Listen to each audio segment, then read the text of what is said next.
I think I like America more than most Americans because I understand the value that you guys have. That's what. Because I don't have that in Canada. That's what drives me nuts, man. Is Americans in general take it for granted. They take it for granted. They have no idea, and it's like, go travel around the world. Do we have our shit 100% together? No, we don't. Are there some amazing places outside of America? Yes, but why is it that every immigrant that comes into the United States, and I'm talking about legally, the ones that come here and build lives and have families, are the most patriotic and the most proud about America? Because they have the perception of what is out there.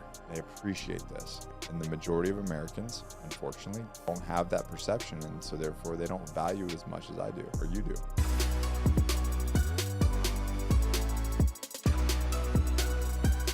Hey guys, welcome back to the show, and welcome back to the show again. You've never been on mine, have you? Nope, never been on yours. You were on mine a couple of years ago. Yeah. Are you still doing the 10-minute ones? No, it didn't work out. No? You know, it's all about... I like those. Yeah, you know, I want to go back to it, but I don't think I had the right formula. Okay. You know how it is with content, right? You need to try it out. Yeah. I think I recorded 50 episodes within the span of a month Nice. and a half, and I was never able to make the views on it. I make more views walking around with my cell phone, smoking a cigar, walking my dog in the morning, talking shit about what's going on in the world. Man, I can easily grab my phone right now, start walking, and I'll make 500,000 views on a reel that I edited off my phone. Isn't that bizarre? Like, we were talking to somebody we work with on the show, and he was like, Nick, I want you to do a video in your car talking about the exact same thing you talk about in the studio. Yep. And he's like, and Brandon's like, so what kind of editing do we need to do? And he's like, nothing, just post it. And Brandon's like, perfect. Yeah, makes my job easier. Makes your job easier. You just need a good hook. I think that what it is sometimes when you see really good quality, and I've seen this in ads too, like for Johnny Slicks or Core, when you see really good quality, people almost don't trust it as much.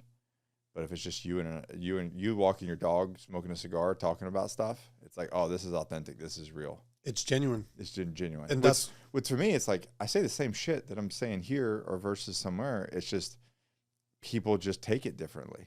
It's not as personal. Yeah. I think it's very personal because people might not understand this, but when I'm walking my dog, this is something I do for my dog. Yeah. It's something, if I don't do it, she's going to be mad at me. Yeah. So I need to walk her. And it's just natural. I'm just walking around. I'm having a good time with my dog walking around. And I'm always thinking politics. I'm always thinking content. It's just the way I'm built. And there's nothing. The camera moves. Nothing's ever right with the lighting because we're not in a studio like here, right? Yet, it works. It works. Genuine. And I like this type of content for other people too. So I understand why it works because it's natural. It's funny when we, because I went to, my undergrads in digital cinematography. Okay. So, and Brandon, you went to film school at UNCW, right? Yeah, I did. Yeah. And so you get all of this training in like making things look really good and making really good videos and all this stuff. No one cares. Just shoot it on the iPhone. And now we're filming everything vertically anyway, so it doesn't even matter. It's just, it was just ridiculous. Long time ago. But I had this like $15,000 camera, and then we would shoot something on the iPhone. It would do better on the iPhone than it would be this $15,000 camera. I'm like, you guys have no appreciation for the arts. It's on to the next thing, on to the next thing, on to the next thing, on to the next thing. So, Nico, for my people that maybe don't know you, like, first of all, let's just get this out of the way. You're Canadian.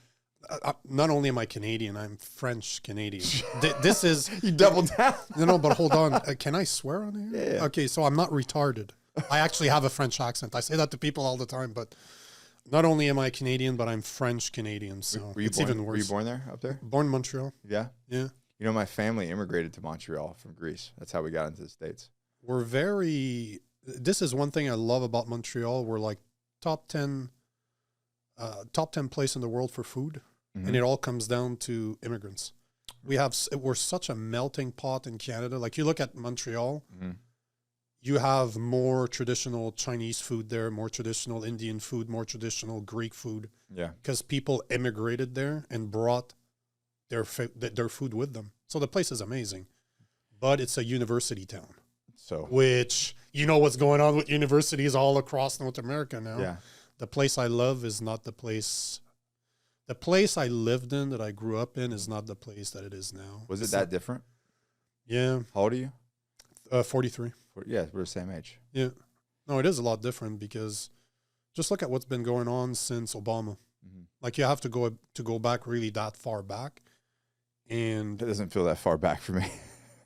you know, I saw a post the other day that said that I'm closer to 2050 than I am to 1980. I'm like, ew, thanks a lot, yeah, bro. we don't need to talk about that. But it's just time changes. Yeah. And, you know, when people go unchecked, and we were talking about this just before the podcast, and this is something I talk about every single day. Like, I comment on politics, and love Trump or hate Trump, he's moving the needle. Like, especially if you look at what's going on with Mahmoud Khalil, for example. I don't know if you're aware of this guy, but he's a guy that was really involved out of Columbia University. Okay. You know, the Free Palestine protests that happened there. Course. They broke into Hamilton Hall and they literally occupied it. That's the word they use. That's a military term. Yeah. And this is what's been going on in North America. Like, we got people that are foreigners, that are visitors, that participate in behavior that we don't want our immigrants to do. Like, I'm a visitor in Canada. I'm from Canada. I'm a visitor in your country right now. I'm legally here. I have to leave in a couple of weeks, which we're leaving 2 days from now because my 6 months visa is up. But I'm not here to piss people off. I'm not here to be unpleasant to people. Yeah. I understand that I'm in your house. I'm not going to shit on your couch. But this is what we've been seeing in North America, where people come from other countries with, did they have bad intent or not? I don't know. I'm not in their heads. But you look at Montreal, we have so much students that come on a visa and they participate in all their protests, breaking stuff around, and we don't do anything. We just let them happen. And that's what happened to Canada. It's a very, to Montreal, it's a very liberal town. And, you know, the liberals or the Democrats claim to be tolerant, so they will allow this type of behavior with no consequences. But do you think as a Christian I could do the same thing? Like, I'm looking at the way that people are behaving, and I'm always thinking, as a Christian, imagine I take a bunch of my white friends that are Christian, and I start walking down the street and call for river to the sea.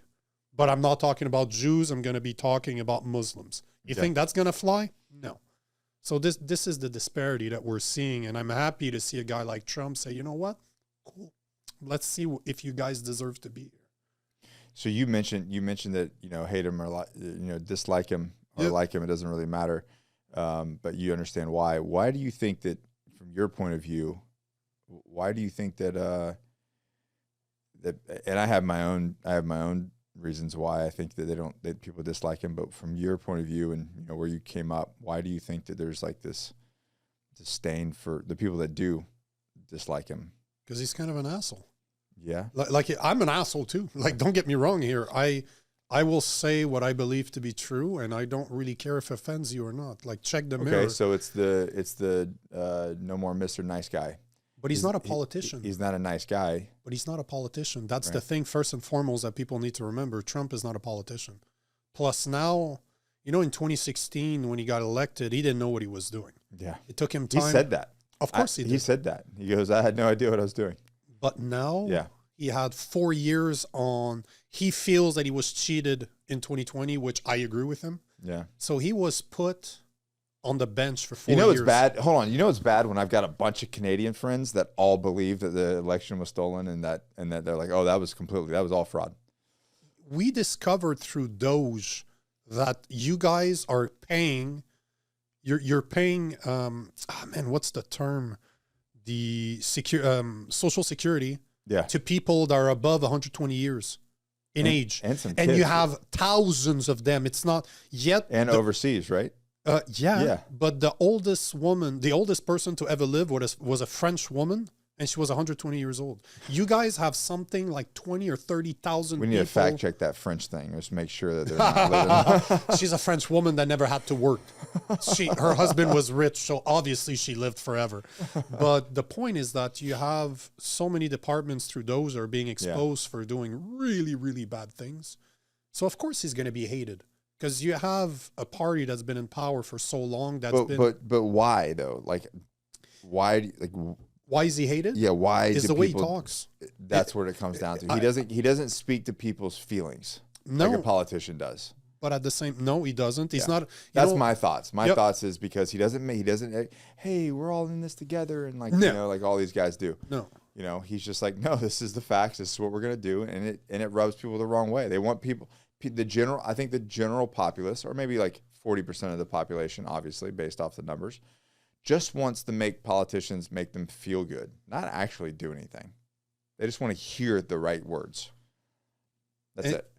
And the irony of this is that I dislike all politicians. If you tell me you're in politics right off the get-go, I'm like, I mistrust you. Yeah. Like you're going to have to prove to me that you're a good person. Because if you look at the psychology of people that are interested in politics. There's not one politician that you can be like, it's good. I know a few in Canada that are running for, I don't know if you watched Patrick Bet-David just had a French politician. I saw it. I didn't listen to the episode, but I saw that he had him on. So his name is Maxime Bernier. He's about I've met this guy when he was still with the Conservative Party. He was trying to run the party. I met him in Montreal. Nice guy. I've had him on my podcast literally 3 weeks before he was on Patrick Bet-David, which nice. We're becoming a launching pad. and you know, if there's a guy, if you forced my hand to say I need to choose somebody, he would be that guy. Yeah. Because he never varied from his opinion. Like I remember back in 2020 during the COVID lockdowns, there were protests everywhere, like happening all throughout Canada. He was involved in the Freedom Trucker, the Freedom Convoy Trucker. That, yeah. He's the only politician in Canada that never changed. From the get-go, he was he was participating as a protester. And he never changed. From the get-go, he said this is illegal. This shouldn't happen. And he never changed over the years. His views on what happened never changed. Did they keep that girl locked up that was running that? So Amy something? I don't remember. I don't know if you can look that up. Do you know what I'm talking about? Yep. Funny enough is I'm getting in touch. I'm getting in contact with all the people that organize this Freedom Trucker through somebody I met in Alberta. And some of them are still, I'm interviewing one in 2 weeks. She's still under gag order. She cannot Is talk. that the main girl? I think her name was Amy. I want to remember. I believe that we're talking about the same girl. She's still under gag order. But she's not in jail anymore. I don't believe that any of them are still in jail. Okay. But a lot of them still cannot talk about what happened because that is part of their release. They came in and seized all her money. Like took everything from her. Yeah. And then locked her up. Yeah. There's I'm like, this is not. I thought everybody ran to Canada to be free and free expression and all this kind of stuff, right? Like this isn't that the way they always put it? Like, you know, back in the Vietnam War, all the draft dodgers were like, go to Canada and be free, you know. There's another guy called Pat King, which he was one of the main guys. I'm gonna have him on my podcast in a couple of weeks. He just now, like within the past couple of weeks, has been capable of speaking again. He was not allowed to have a social media platform anymore. It was illegal. It was part of his release from prison. Yeah, because you guys don't have freedom of speech. Nope. There's no such thing as freedom of speech in Canada. Does not. I mean, it's borderline not freedom of speech in America anymore either. But I feel like it's correcting itself. But that's just wild to me. Like people don't realize that you go to Canada, you can't say whatever you feel. No. They will lock your ass up. And, you know, that's... Welcome to the rest of the world. That sounds insane to most people, but my wife is worried about what I do. Because I've been doing a lot of my content from the U.S. I know. And now that I have a large... Probably not a bad idea. But now that I have a very large audience and I'm reaching those millions and millions and millions of people and I've re-switched, you know, for the longest time I did... content for Americans, as in, guys, if you're not fucking careful, what's happening in Canada is going to be you. Yeah. Now, since Trump's been elected, I'm refocusing on Canada for the first time. I'm just like, guys, this is what could happen to us if we had a leader that's not worried about your feelings and doing whatever he needs to say. Just say whatever he needs to say to appease the people. If you have somebody that's going to rock the boat, because that's what Trump is doing at the end of the day. But that worries my wife because the person, I don't know if you know this, but the guy that's in power right now, Mark Carney, was never elected. Really? No. So hold on. Trudeau stepped down. He resigned. So I need to put it into context for you to understand it, because our parliament does not work the same way you guys do. Like you guys, you look at Donald Trump and J.D. Vance. J.D. Vance is there as the VP in case something happens to Donald Trump. Let's say he steps down, or that's never going to happen, but he gets shot, which if there's something that's going to happen, it's probably going to be that, right? Right. You have somebody that's ready to go, that's aware, that knows what's going on, that's already been voted for. Because by voting for Trump, you chose J.D. Vance as well, right? In Canada, we don't have that. Okay. It's the party that decides who leads it. So Trudeau was the leader of the Liberal Party, decides to step down, which it was bogus, it's bullshit.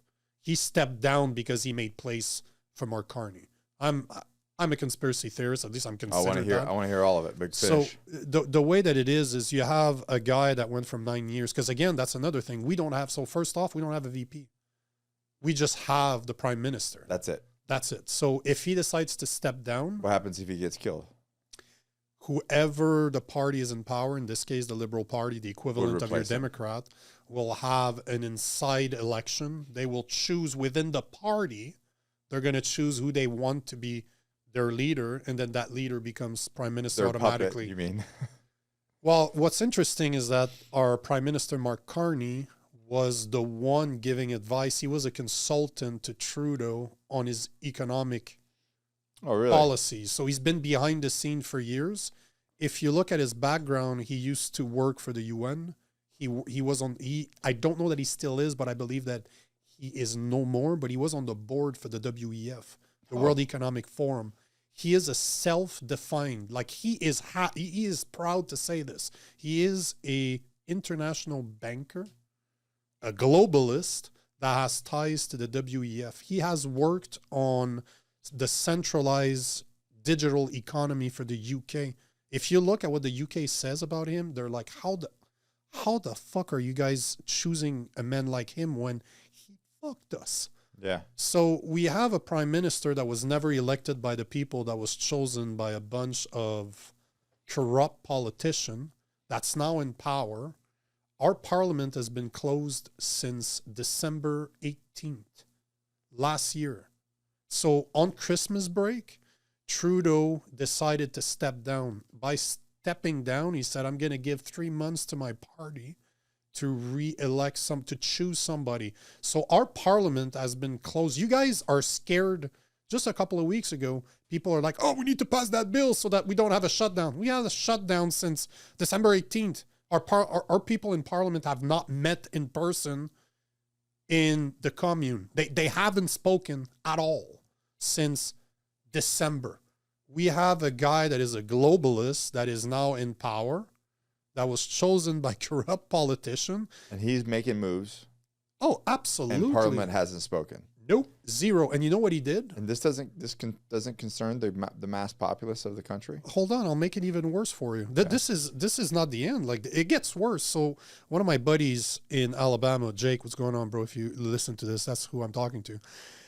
He asked me the other day, last weekend, he's like, hey man, what's a snap election?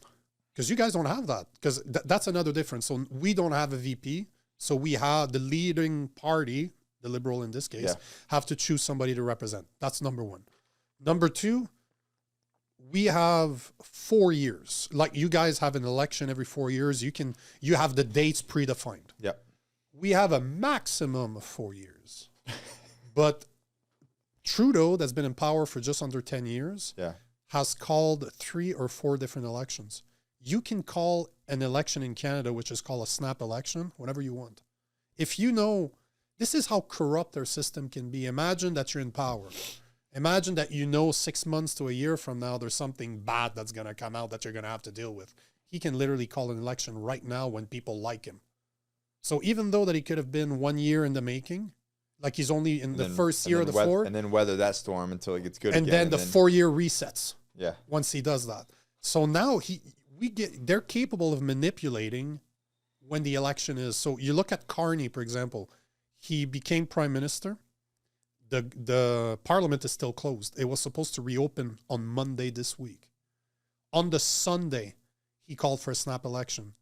Yet he had until, I believe it's October 28th, because that would have been 4 years. That would have been the maximum he could have went. So he knows that he doesn't want to face parliament because he's going to get destroyed in parliament. He calls a snap election on the Sunday before the Monday where the parliament is supposed to reopen. Now he's giving 45 days, give or take, because it varies between 35 to 51 days, if I remember correctly. That's our election cycle. It's not as long as yours. So not only can he call a snap election whenever the hell he wants, he knows that people only have 4 or 5 weeks. Like I'm working with politicians in Canada right now on their social media platform, how to put their message out there. They have 5 weeks. We learned on Sunday last week that there's an election on April 28th. 5 weeks. They have 5 weeks to prepare.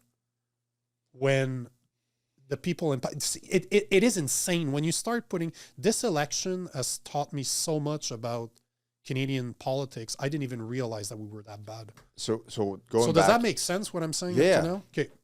It's scary as hell, but does it at least make sense in your head what I'm saying? Yeah. Okay. It's fucked up. That's an understatement. But I that mean, is it an makes understatement. sense. So in your opinion, why do you think Trudeau stepped down?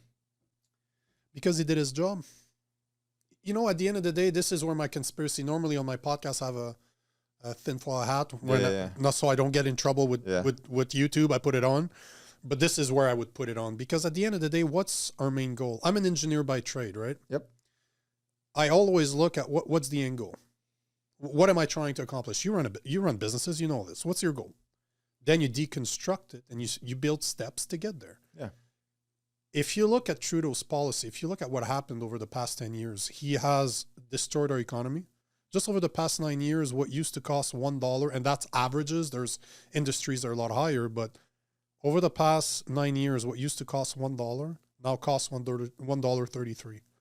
So our inflation over the past 9 years has been 33%, which is insane. It's absolutely insane. Yet he also put lockdowns on people. He used the Emergency Act in order to force people to be on lockdown and make it criminal, as you saw with the Freedom Trucker.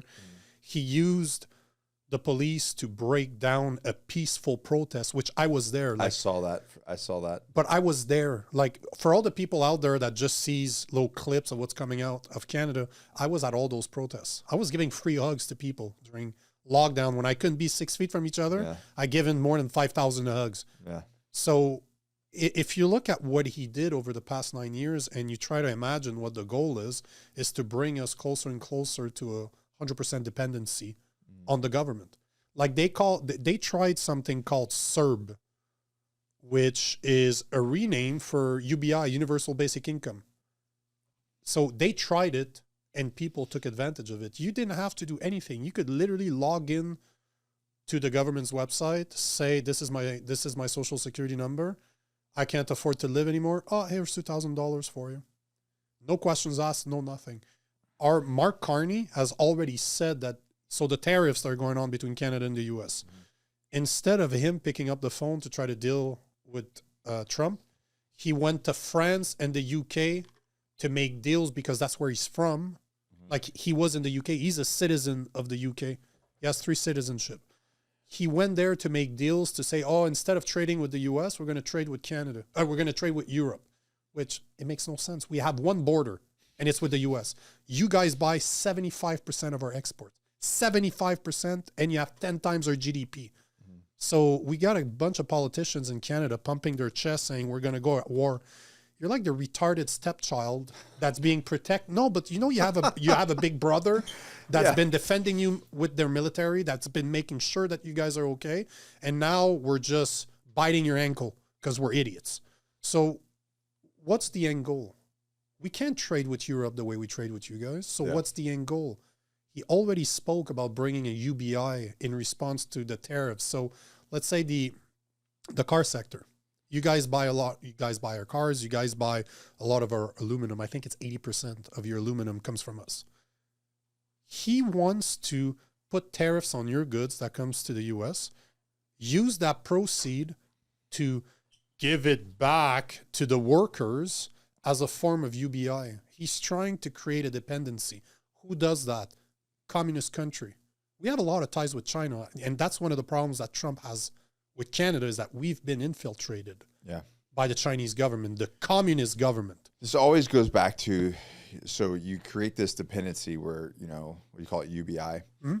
And I've always wondered, this doesn't work. No, of course not. Like long term, they have to know that this doesn't work. Like no socialist setup has ever worked in any country. So what is the end? Like I have a hard time believing like these guys are going like, we're just going to do this. We're going to keep pushing this thing so that we have for what? Control. Yep. And power. But your country is fucked after that. So great, you have control and power, but your economy is shit. You have no middle class. You have everybody's poor, and you have this much ruling elite. So why would they do it? Why would you do it? Now we're going to go down the rabbit hole even further. That's kind of what I like. It blows my mind because even like here, okay, so like say, fuck it, we go socialist. Yep. The country falls apart, like completely. You have this many people that are living, and the reality is their quality of life, if they're staying in the States, is still shit too. Because like, yeah, they've got their mansions and they've got their stuff and they've got their security, but like the rest of the world outside of their bubble is going to be shit. So I don't love power and control enough to like ruin my environment. Yeah, but you're not a psychopath either. But you're not a sociopath. Right. But this goes back to what I was saying. Remind me what you just asked, because I'm just curious, like the motivation, and I think that who do they serve? At the end of the day, this is the question you have to ask yourself. Yeah. And I'll take Mark Carney. He serves Europe. I think the WEF is a big play in that. And globalization is a big play in that. And he admits to that. He's not worried about saying it out loud that he is a globalist. So at the end of the day, you look at Canada, for example. Yeah. Canada, we have the third largest reserve of oil and gas in the world. And we have the third biggest production of hydroelectricity in the world. We're nowhere close to be a superpower in the world. Why? Because we have the biggest untapped per capita source energies in the world. Mm-hmm. Do you think that's done on purpose? Of course it is. The last Liberal government wouldn't stop killing pipelines going from east to west and going to the U.S. Why would they do that? Because, again, it goes back to look at the end goal. Who do they serve? Mark Carney does not serve Canada. He serves the WEF. Mm-hmm. What is the goal of the WHO and the WEF? One world government. Yeah. So when you start, and they're not shy about it. No, if the guy's listening to this thinks I'm crazy, it's called Google. Even Google doesn't lie to you. You don't even need to use DuckDuckGo or Brave as a browser. Just go to the WEF website. It tells everything else. Yeah. What's one of the things that the WEF wants? Depopulation by about 90%. The estimates are saying that in order to continue living the way we do without destroying our planet, we need to reduce the population by 90%. Bill Gates talks about it all the time. They're already making, and I think that like, oh man, now we're really putting tinfoil hats on. I think, I truly believe that one of the reasons why that they were pushing the vaccine so hard was, and this is my personal belief, don't kill me on this, YouTube or Google. Oh no, the trick with this, I've learned what the trick is. This is for entertainment purposes, YouTube. This is completely comedic. Nick is a comedian. He has no clue what he's talking about. I'm a real funny guy. If you haven't gotten your 8 booster, bro, you need to call your doctor. You need to call your doctor. We're good. But like, this stuff that was making people sterile. Yeah. 100% believe it, like without a shadow of doubt that was intentional. Have you heard about turbo cancer? That's the term that they have now. You look at kids, they're developing cancers that are supposed to be for old people. It's fucking crazy. They call them turbo cancer. Like guys listening to this, go Google turbo cancer. So what I was saying is like they've done it with vaccines. It's on the website. They're talking about it. Now there's movies. And I've always believed that Hollywood 100% across the world is a foreshadowing of what's the term? It's basically like psychological programming to where they're getting you to think that this is normal. So like you've already seen it in shows, you've already seen it in television, you've already seen it in movies, and then when it happens in real, you're like, oh yeah, this is just normal. You think it's normal because you've been programmed to see it. Yeah. I haven't seen the movie, but I saw the trailer of, and I guess the premise of this movie is that I think 1 in 3 people have to be basically executed. Have you seen this? I haven't seen the movie. I'm definitely going to watch it though. So basically the government comes around and says, you've got to give up somebody. And people, obviously there's a resistance, but the whole premise is, I don't remember exactly what the number is. Can you look this up, Brandon? But the premise is, if you have a family of 3, one person in your family has to get put down. You know the name of the movie? I don't even know. Yeah, it's like. So if we go back to what you're asking, but I'm like, bro, that's crazy, right? Yeah, it should be. It's crazy, but will it be crazy in 15, 20 years? If things continue the way that they're continuing, hopefully, our current, we're riding the track and putting things off a little bit. But the thing is that if you look at the WEF and the WHO, they will tell you that we need a depopulation of about 90%. That's crazy. So again, my engineering mindset is, what is the goal? If I understand that this is what they want, and they've been talking about it since the 80s. 90% now or 90% as our growth rate? Eventually, they would like to have 90% of the population that we have 10% of the population we have right now. Impossible. So it's not impossible, it just takes time. And this is the number one. Impossible without what? Without mass pandemics? There you go. No, but you know what I mean? Like catastrophes, natural catastrophes. Let's assume that and genocide. Let's assume that the main goal is to reduce to have one world government and to reduce the population by 90%. Let's say that that's the goal, and the WEF is not scared to say it. That's their goal. Now, deconstruct how you would do that. You're a military guy. You know for a fact that you cannot start shooting people down in the street. You can't. Not out the gate. No, because people are going to say, yeah, fuck you, and they're going to fight back. Plus, us versus them lose. We're a lot more than them. Yeah. So they can't do that. At least, like you said, not yet. How do you get there? Poison their food. Make sure that they're so fat and obese that they can't do anything. 42% of Americans are obese. 30% overweight. More than 75% of people are in bad physical shape. They ain't fighting shit. I don't care how many guns you have.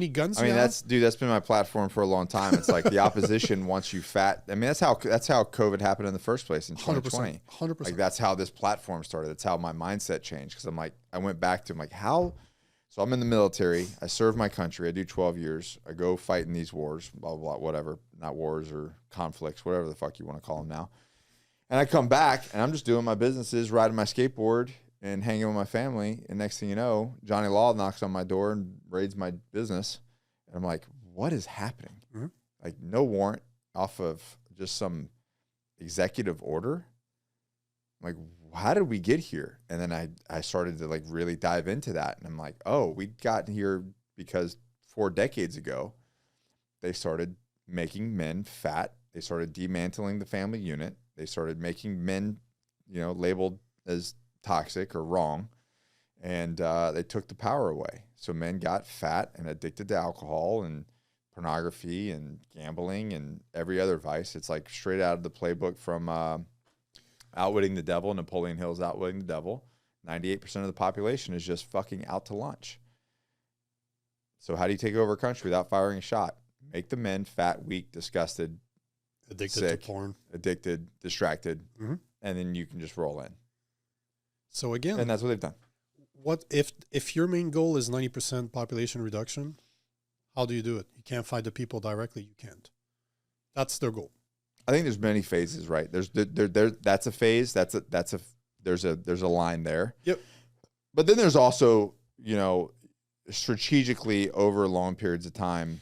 But that's the magic word. But that's the magic. This is where I was going with this. Okay. This is the difference in mindset. That's why I cannot encourage people more than to go read old literature like The Prince by Machiavelli.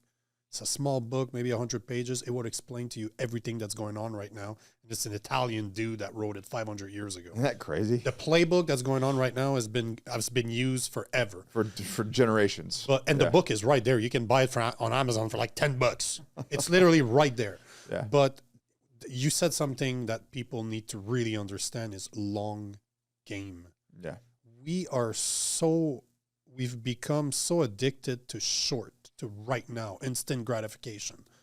The people that are in power, the people that are running the WEF are playing generational.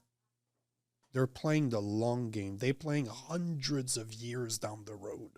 So to them, they're planning, because you cannot fight a world population of billions of people directly.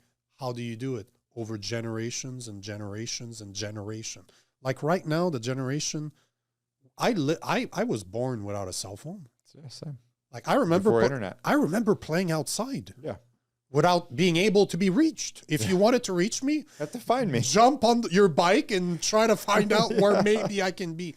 The generations that we have today never lived without a cell phone. Yeah. So they're addicted to the cell phone from a young age. So to them, living without one is impossible. Yet it is the biggest tracking device you can ever give. You know, you look at, if you read 1984 by George Orwell, he talks about how there's televisions everywhere watching what you're doing. He could have never imagined that we'd carry them with us. That's a good point. This is insane. When you start looking and you step back. Because he outlined it, but it's even a step further than you needed, he was able to hide in that apartment that he rented because there was no TV there. Our dumbasses have that in our pocket. Bring it with us. And we're addicted to it. Yeah. So this thing is brilliant. If you want control, this is awesome. Yeah, you can hear me, I know. Yeah. The point I'm trying to make is that if you deconstruct the goal and then you start looking, how do you get to that goal?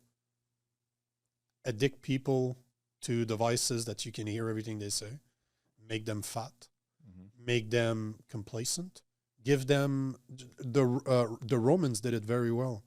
Games. Yeah. Give them entertainment. Football. I look at what is trending on Google every single day. You know what is always in the top 5? Something about football in the US. So the entertainment is everywhere. So people are so distracted.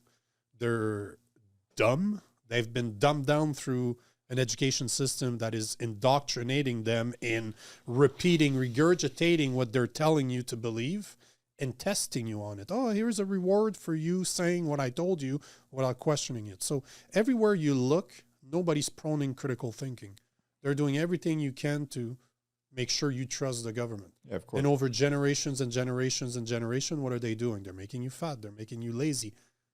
You know that there's a direct correlation between obesity and you being sterile.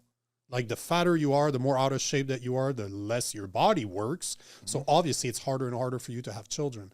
What did you say about COVID earlier? Sterilization. A lot of women, it's especially women through COVID, that are incapable of having children or that keeps on not being able to bring them to term. Or how many stories have I heard that women's period cycle has completely changed? It's not predictable anymore. So how do you do it? How brilliant is it to sterilize people over generation? Because you know that mRNA technology is passed through genes. So my wife's pregnant right now with our first child. She's unvaccinated. I'm unvaccinated. I would have never had kids with a vaccinated person. If my wife decided... Because it passes to the kid. Because you're giving that to my child. My child did not make that choice. Oh, it goes down it goes down through your DNA. You've changed your DNA. And if you look at turbo cancer and you start looking at what's happening to kids, this is, again, it's the long run. How do you get to your point? You do it slowly. But I think there's another game, and I Probably. think that COVID, I feel like they escalated too fast with COVID. And I think it showed their hand. And that's why you got such a hard pushback and why it's kind of going the other direction now. But do you really believe that? Do you really believe that there's a pushback? I do. I see it. I feel it. You know, because you got to think that I run a community of men. And a lot of those guys, you know, fell into that trap early on. Sure. And then kind of as things were happening, we're like, wait a minute. I think I'm being played here. Yeah. and start realizing that. And then they start realizing that, the stuff that you talk about, we both talk about, that, if you really want solidarity in your family and you want to be in control, then it comes down to, I got to take ownership of my own life. I have to get healthy. I have to put away everything that they're feeding me and telling me, I need to do the opposite.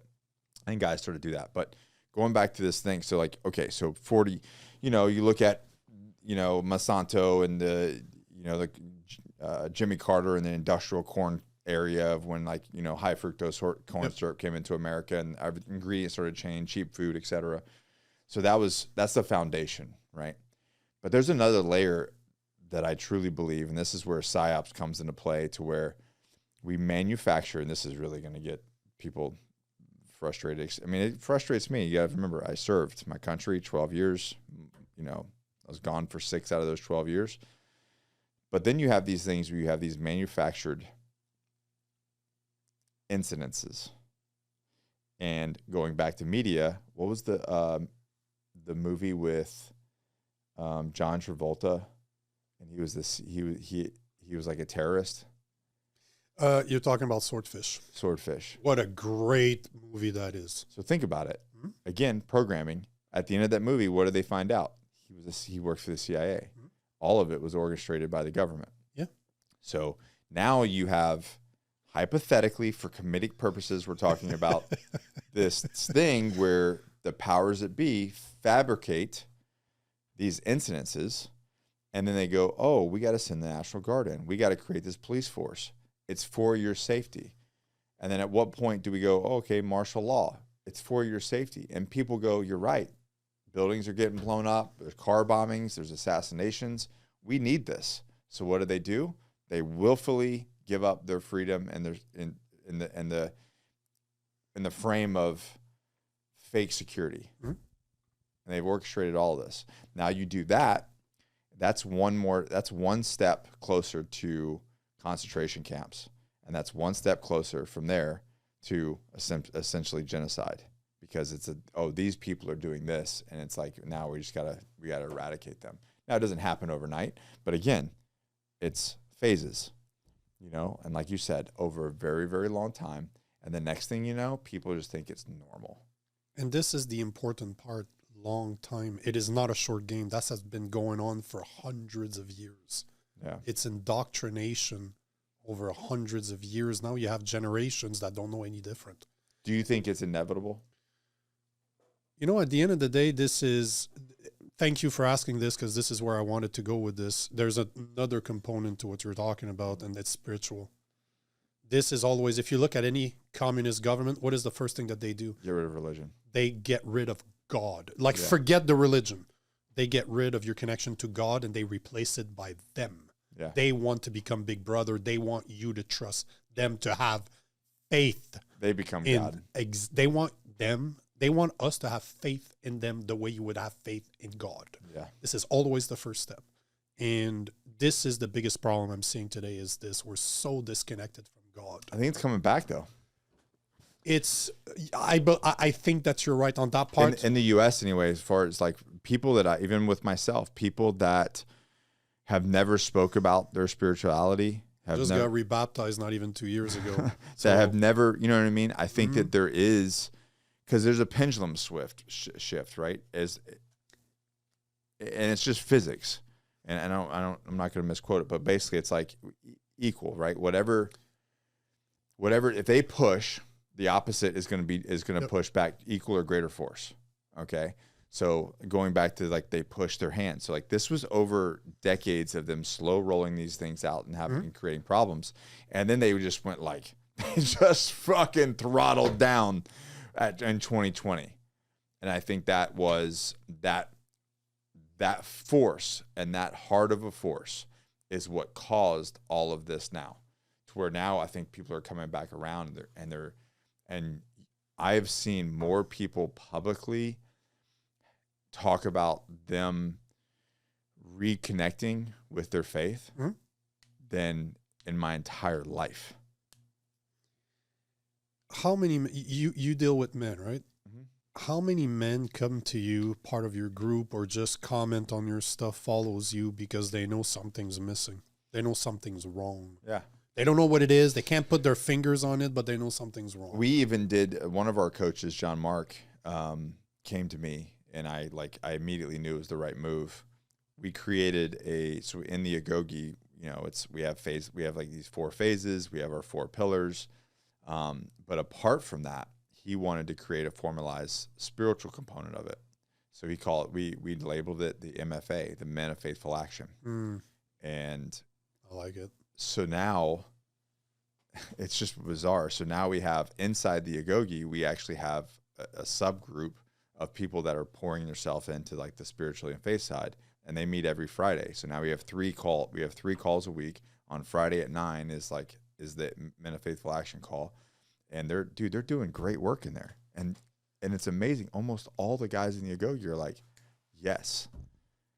And that's why I say I think that we're shifting into this, just talking about what we were talking about before, the media. I think we're moving into this age of like authenticity. Look at politics. Like, we're looking at more authentic people. Like, the reality, like, we have I don't remember what he was. He was a freaking corporal in the Marine Corps. He's an enlisted corporal in the Marine Corps, is the vice president of the United States. Your next president, by the way. Hopefully. He will. I mean, we'll see.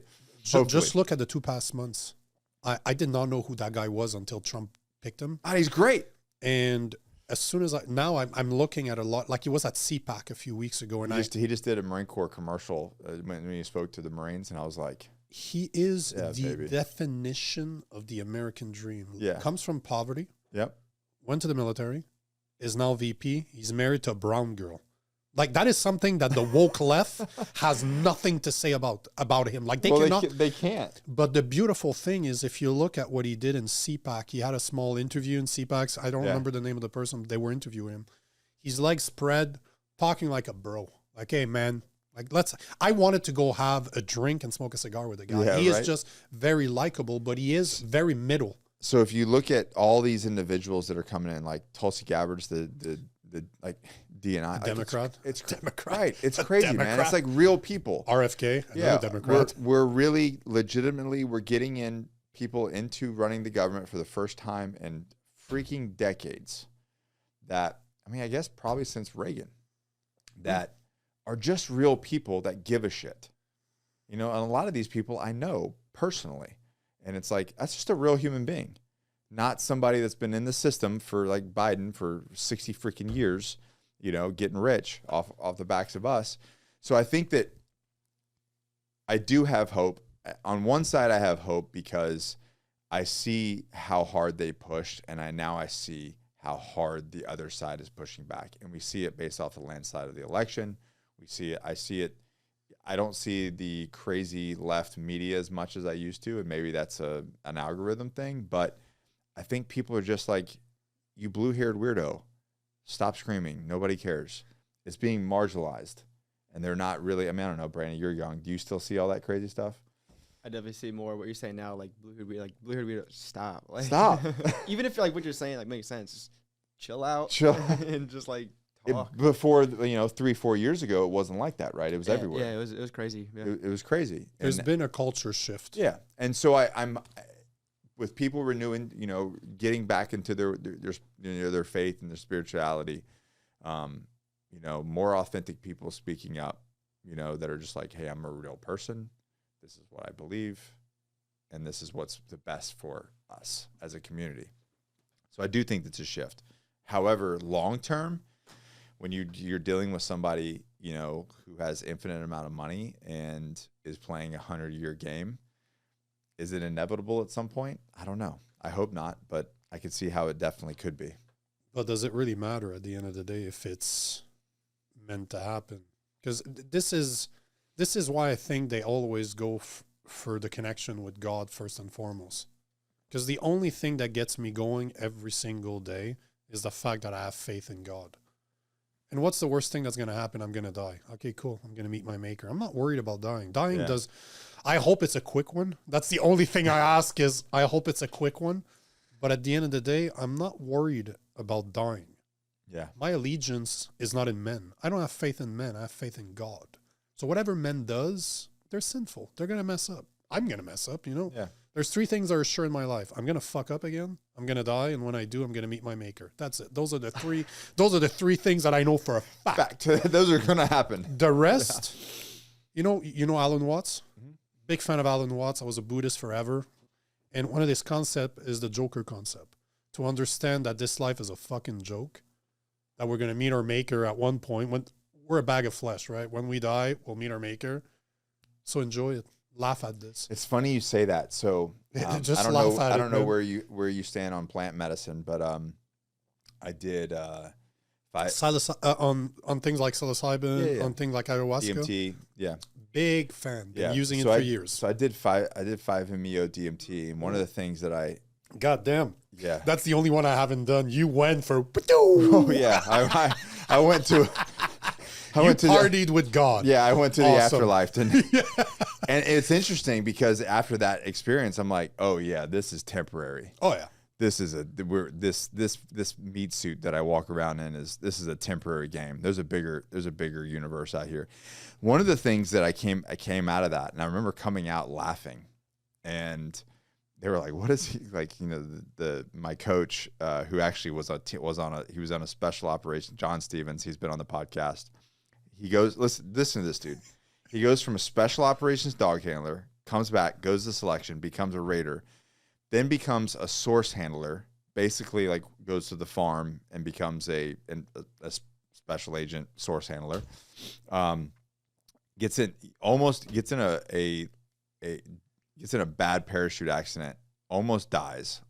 Like does die. Like they life flight him out. He crashes in the bird on the way. Gets addicted to opiates, goes through that whole thing, comes back out of that, becomes a paramedic, gets sober, then becomes a paramedic in Texas, and then now turns around and he's a plant medicine shaman. I'm like, so anyways. But this all makes sense to me. Yeah, it does to somebody who understands it, right? But I know the value of plant medicines, like. So anyways, he's the one that administered 5-MeO DMT, and it was just bizarre because, you know, somebody like myself, You smoked it, right? Yeah, and you never like to do that and to go into that place. You have to be in a safe space. You have to know that you're with someone. A big badass man that wants to be in a safe space. I'm just messing. You do, but you have to, because you're not going to be there. You're not in control. That person can. Oh no, you're not in control. You're gone. Yes. And so it was interesting to see, and he did this like little, basically like self. I don't know. I guess you can call it a prayer of like you're loved and you're forgiven. This and that. It's a mindset. He's yourself. putting your mind in the right spot. 100%. And it was just bizarre that this dude, who I know very well and I know what he's capable of, is at this level. And it's obviously because of the work that he's put in himself and what he does now. So a lot of love, a lot of caring. But anyways, coming out of that, I was laughing and I was like, and as I came to, I was like, we worry about the dumbest shit that doesn't matter. And at the end of the day, it's all going to be all okay because you're going to die. You're going to go off to the universe and meet your maker, and you're going to look back and your perception will be different, but none of it matters. We worry about the most insignificant bullshit on a day-to-day basis. And like you said, it comes down to those 3 things. You're going to fuck up because you're a human being. You know, you're going to die. And you will meet your maker. That's it. All the rest is a fucking joke. That's why I'm able to talk about this, get out of here.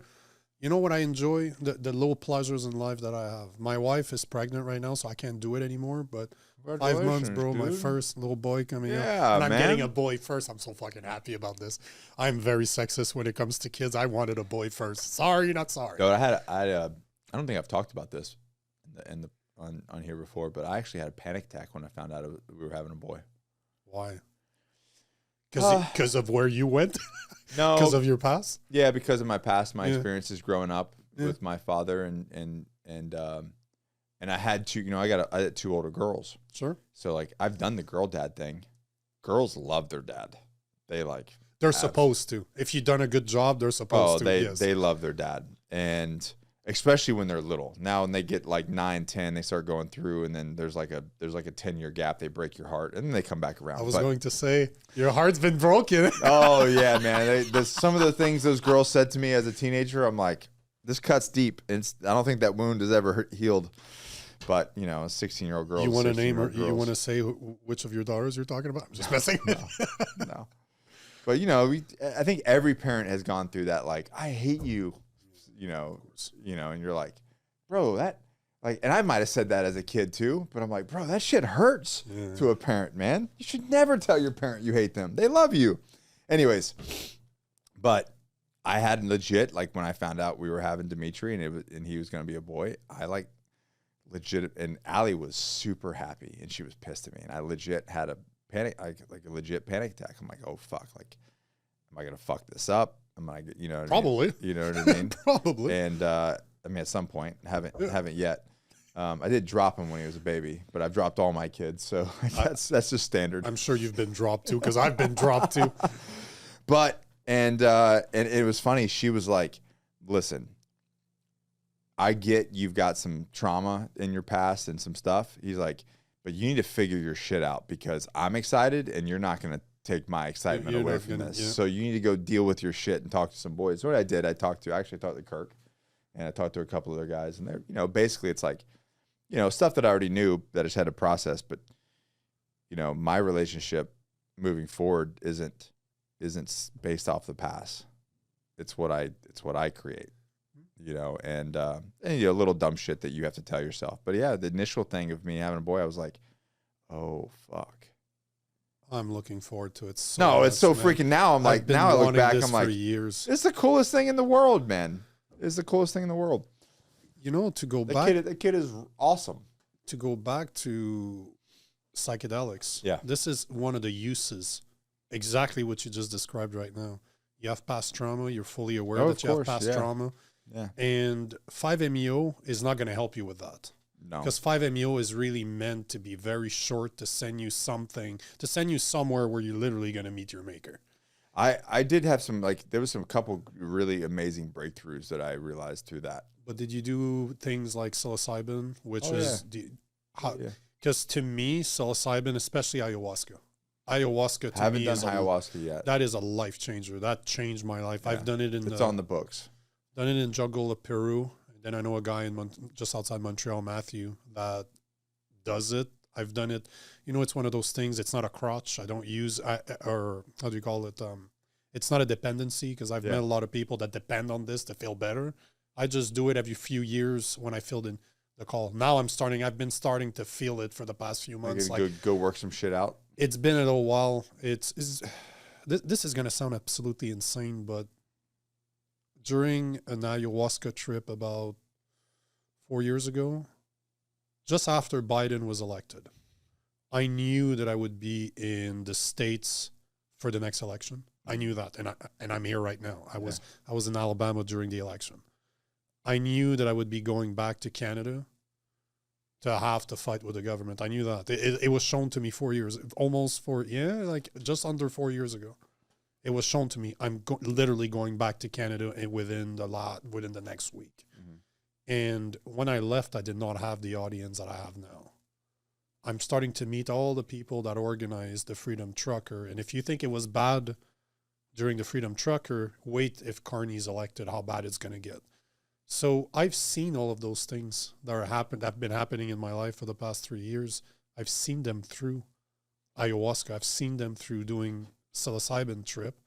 It is a conductor of information. You connect to the source. Call it God, call it source, call it the universe. I don't even care, but whatever created us, whatever you want to call it. You really don't understand unless you've done it. The advantage of something like ayahuasca compared to 5-MeO is the time that it takes. It's something that goes for about 4 hours. You can do multiple doses during the same ceremony, but there's people there watching over, because as you said, it's a safe space. Yeah. But ayahuasca, if you've never done it, it will destroy you. Like mentally, oh balls, you better be ready to meet all of your faults and to have them slapped in your face. Because I've seen people throw up, I've seen people cry, I've seen people cannot deal I with think it. the biggest thing is like I think why I've not had such hard issues with plant medicine is there was so much work put into myself. Thank you. Prior to 100%.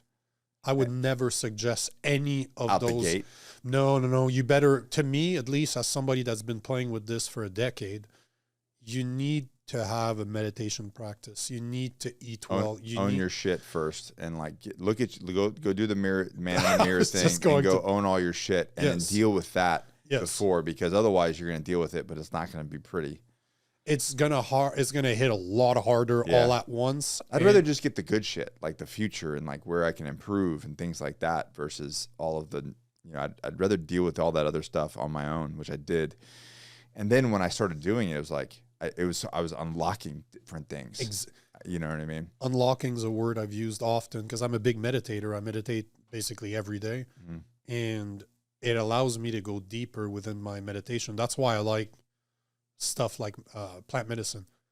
It shows me connections to the universe that I'm not able to get naturally. This sounds so weird, but it's so true. If you've never done this, I sound like a crazy person. I know. But if you've done it and you're a meditator, you're like 100%. That's the truth. I meditate on psilocybin. I will do psilocybin by myself. I'll do a heroic dose, 3 to 5 grams by myself. Yeah. Just stay. Last time I did it, it was the freakiest thing. An Amazon guy, came to my door. I'm alone. I'm in Montreal back then. Yeah. And if you ever seen the pupil of somebody on psilocybin, I got no brown in my eyes anymore. My eyes are black. And I'm looking at the guy, and I'm not there. I'm there, but I'm not there. Yeah. The guy looked at me like I was evil, like I was the devil. Like, here's your package. So if you're going to do that, make sure nobody comes to your door because you're going to freak people out. But what I'm saying is, it is the best connection within yourself, and within yourself, you will find God. You'll find a connection to the whole. On one of my last trip of ayahuasca, Matthew, the guy that does it, he has a house in the middle of nowhere. It was in the middle, like late Friday, late afternoon. Imagine a 85-degree Fahrenheit, not a cloud in the sky, beautiful summer day. There's no noise. There's no nothing. I went outside by myself. I don't tend to stay with people. I like to do this by myself, but I'm laying in the grass. When the grass is about 2 inches long, it's super comfortable. Like I'm just laying in the grass, hands open. I became the earth. It was the most fucked up thing I've ever experienced. I was the lungs of the earth. Everybody on the planet took a breath on my rhythm. And somehow I saw the connection of every being. And imagine all the human beings holding hands. Yeah. There was a space created between two of them, and I connected with the rest. It sounds insane. I've never talked about this before. I'm talking about this, I'm going to get emotional, but this was one of the most revealing experience. I'm just like, I fit, I belong, I'm supposed to be here. Mm-hmm. It is. If you understand, like you're smiling, so I know you get what I'm saying. It's hard to. It's crazy talk. It is crazy talk. Because we're talking about this, I'm getting emotional because it was one of the most beautiful experiences I've ever had in my life. I know. Can you Joe Rogan said, because Joe Rogan's a big fan of psychedelics. He talks about it all the time. DMT is a big thing. He says that every single politician out there should have to do some type of DMT form. Whatever it is, magic mushroom, 5-MeO, whatever it is, ayahuasca, but they should do a DMT-based substance. What's his purpose? In order to shock them into reality. Just kill the ego. Exactly. Yeah. Just to force them to look at themselves first. Yeah. Which I love the idea. I think it should be a must. I absolutely love that idea. Well, it does, because it does kill your ego. Like you can hold on as much as you want. It's only going to be bad. Yeah, you're going to You have to learn to let go. Yeah. You can't fight the current on that one. It don't belong to you no more. No. You can't fight it. It's a war you're going to lose, and it's going to be bad. I've watched guys like hold themselves, trying to like hold on to themselves and like maintain control. You can't. And it's like, dude, it's just inevitable, man. Like you just got to let go and just embrace it. Embrace it. But there's one thing. This is on my bucket list of things. I have a very soft spot for military. Like my mom was military, my dad was military. I know a lot of guys like you. And I know a lot of guys with PTSD. Know a lot of guys that have been really hurt by what they had to do. Mm-hmm. And if you look at the studies that came out of Johns Hopkins, they have been able to cure PTSD through psilocybin, the active compound in magic mushroom, 1 or 2 sessions. Yeah. The PTSD is Well, gone. that's where ibogaine is really yes, taken off. 100%. Have you done ibogaine? I've never done ibogaine. Yeah, neither have I. But the point is, my buddy John's, he's like, come on, let's go. He's wanting me to do it. See, I do that in a heartbeat. Like, Yeah. somebody told me we're doing that tonight. I'm like, okay, done. I've tried it so many times. Like, I've done so many of them that Yeah. I'm always down. Plus, I don't believe in coincidences. Right. It's so hard to find somebody that has it, that you can trust doing it. Somebody offers it They to run me. they run a great, it's an 8-week program. I think it's 7 days in Mexico. Yep. But the whole thing, like from start to finish, is 8 weeks because it's coaching and like that's how Zoom it should be. calls and, yeah, That's how it should be. And then follow up stuff, making sure you're actioning on the things that you've experienced and making sure that you're staying consistent. It's one of the most important part about psilocybin or psychedelics is mindset. You need to be in the right place. Yeah. Like the guy, Matthew, for ayahuasca will tell you a couple of weeks prior, stop watching TV, don't be on your phone, try to be in a mindset, try to go in nature, try to connect with what's real. Clean your damn diet up. Oh, he wants you to go vegan. He literally tells you to go vegan so that all the steroids, the hormones, the crap that's in the meat is not in your gut anymore because it could not react as I don't eat that kind of meat, so I'm not going vegan. Neither do I, but the point point is clean- that he clean just it up. wants you to shock your body in a way where Right. you can connect with yourself before you get there. Because the way he does it is kind of cool. You show up on the Friday, you have your first session on Friday, then you talk about the experience. We all sit out, you eat fruits, and his wife makes a killer chocolate cake, and then it's silent. You stay silent. The whole Saturday is silent until you have another session. Then you get to talk again. And then the next day before you leave, you do about an hour of breathing exercises. So this is how he runs this stuff. It's cool. It's the way he does it is brilliant. But, you know, I that's another story I've never said, but Matthew he is by trade, he is a stuntman for Hollywood. He's been in a bunch of movies. He's a skater. Like, he loves the rollerblades, and he's a crazy person. He's a martial artist. He looks like Jesus. If you look at him, he likes to wear, those robes. You have a beard, long hair. He literally looks like Jesus. And he told us a story. I think it's the first time I met him. He told us a story that he was on a Hollywood shoot. He was in Hollywood, and he was he was like in his early 20s. He gets a call. Guy? Yeah. But he spent about 10 years in the Amazon learning from shamans down there. And I think he's there right now. Like, he's all over the place, but he receives a call from his mother saying that it's not going too well with her boyfriend. Next thing you know, he kills her. So her boyfriend, she wanted to leave him, and that's why she was talking to Matthew, and she tried to leave. He killed her. Now the guy's in prison right now for the rest of his life. But the story is that Matthew forgave him. He explains, like, that story makes me, like, when he told that, I was bawling like a little bitch. But this is the power of that plant medicine you're talking about. You know how he explains it? He's like, can you imagine being so lost that you're ready to kill the thing that you love? And that's how he sees that the man that killed his mother. This is the power of that plant. This is why I'm saying I agree with Joe Rogan that politicians should have to face that. They should have to be extremely uncomfortable for that 4 or 5 hours. They probably should do a week every day, double dose. Like, do it like they do really in the Amazon. Because any transgressions, whether they bother you or not in this form, when you go there, it changes the game. What's right or wrong changes. And you don't have a choice to face it. You don't have a choice to face it. You can resist it all you want. It's just going to be worse. You have, at one point, that's why I'm saying not just one ceremony. Like, if you go to Peru or you go to the Amazon, they have you for a week. Yeah. And they often do one in the morning, one at night. So you're not running away from anything. You cannot. You're fucked. You're going to have to deal with it. One of the things that I think people, and I had this fear too when it came to it, I would see guys that did it, and it's like their personality changed. And I was like, I don't really like that. I don't like. How so? So I figured it out once I did it. No, but how did their personality change? I mean, like their priorities, the way they communicated, Yeah. like what they were doing in their life, the way they acted. And I'm like, I don't want to go do that thing and then turn into some fucking hippie weirdo. You know what I mean? says the guy with bean brace with. This is with- Greek. This is Greek shit, man. Is it? Yeah, I got these in Greece. Looks like This one I got. That's a different story. This is a good story. This is a good That's story. some though. hippie stuff right This there. is some bro. hippie stuff. This is from Everest. This. Oh, that's cool. Yeah.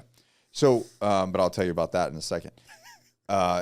So I see these guys and I do it. And I had a bunch of friends and I'm like, dude, they got really like weird and hippie-ish, and I'm not really into that. So Were they old military too? no, not all of Just them. regular dudes? Some of them were military, and some of them weren't. So it didn't matter. It didn't matter, but like I would just see the way that some of these guys would change, and I'm like, yeah, bro, like I'm not into that stuff, and I don't want that to be my personality. What I realized was, it doesn't change your personality. It just gives you permission to be authentically yourself. So what it was the version of these individuals that were before wasn't really their true self. They were putting on a facade because they felt like they needed to act a certain way or do a certain thing or communicate a certain way. But once they had that ego death, and then once they processed that and had their life looked at them, they were like, okay, I'm going to be me. I'm just going to be authentically me, and I don't need anybody's permission to not be me. And like for me, I don't think I changed that much. The only thing that maybe, like obviously a lot of personal work, like control issues and all that, like the stuff that you get seen, right? Having fear, a lot of it just, I would say, just brought me back down to peace. But at its core, I'm still the same dude. I can still be intense. I can still do all the things that like nothing's really changed because I had done so much. And it was funny. I was talking about it at the end of this thing with two of my business partners. And I'm like, oh, I get it now. All the work led up to this, like, made me who I was. I liked who I was. And so that therefore it didn't really change. It was just some like minor things that like hangups that I had that I need to get rid of. You know what I mean? But they're not minor. That's the thing. They look minor. They're not once minor. You've been through it. They're like, not minor for me. No. Like they're big things. They're big, like you said, unlocks to your life. 100%. But it really came down to, and so anybody that's like on the fence, that's really why I want to tell that story, is because I think I was on the fence because I didn't want to have this whole personality shift and be something that I wasn't. But the reality is, those individuals that did change, they were being something they weren't. And now they're being just their normal self. Like, this is who they are, And that's kind of so when I went through it myself, I'm like, oh, I get it now. It just gives you permission to like drop the veil, to drop the show that you're giving people. And then you just don't give a fuck about being who you really are. You're not asking for permission anymore. Somebody corrected me when I said something similar to that I didn't give a fuck about people's opinion. It's incorrect. You care so much that you're not going to let it affect you anymore. Yeah. And I like that. Somebody said, because I'm big on words, right? I like to make sure I use the proper words. And when he said it, I'm like, you're absolutely right. Because if I didn't care, I wouldn't do it. Right. Right. But this is what you're talking about. And I couldn't agree with you more. It is a very revealing, they're very revealing experiences.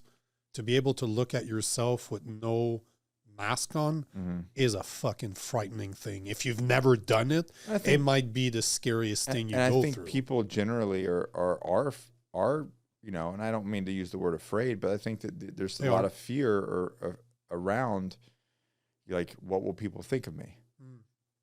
And not with any, just in general in life. If I do this, if I say this, what are people going to think of me? See, my fear is never that, because to this day I'm scared. I know if I book a weekend or a week away, I will be scared shitless going on, because I'm like, oh man, what am I going to face this time?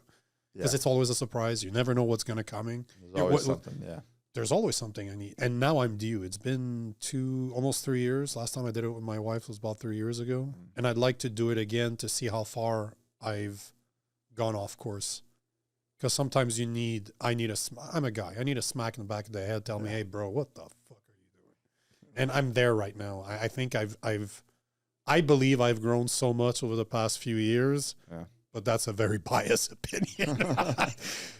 But I need kind of, because to me, plant medicine, you get access to God directly. This is really how I see it. You open you pop your, people call it the ego, but technically it's your prefrontal cortex that you disconnect from taking the decision. Because on a science level. On a science level, from the age of about 5 years old, your prefrontal cortex has been built in order to take decisions for you. Like I use this example all the time. If you look at a doorknob, if the doorknob is at the proper height, you'll never look for it. Next thing you know, you're on the other side of the door. That's your prefrontal cortex working for you. And that's what ayahuasca, psilocybin, 5-MeO does. It pops that prefrontal cortex so that you get to see the world without that filter that it is. Yeah.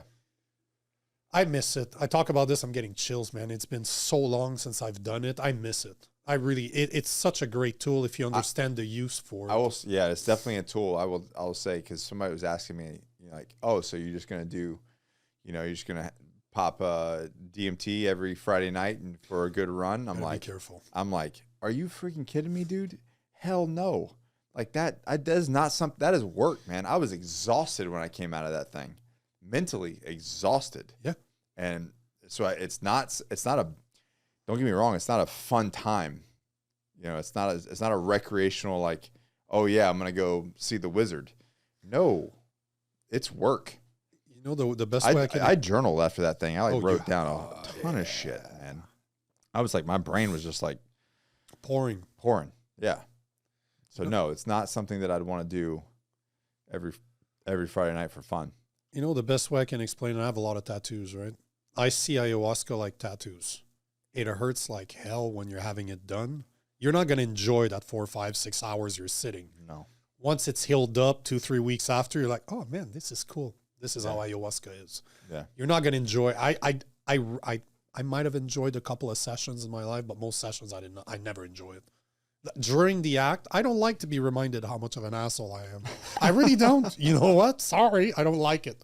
But I know that it is needed. Yeah. So I will do those ceremonies because I know mentally, spiritually, physically, I need it. Yeah. It is time for me to be brought back from my ego trip, because it's very easy to live in ego. It's very easy to believe that we do no wrong, that my shit don't sting, that I'm a lot better than other people.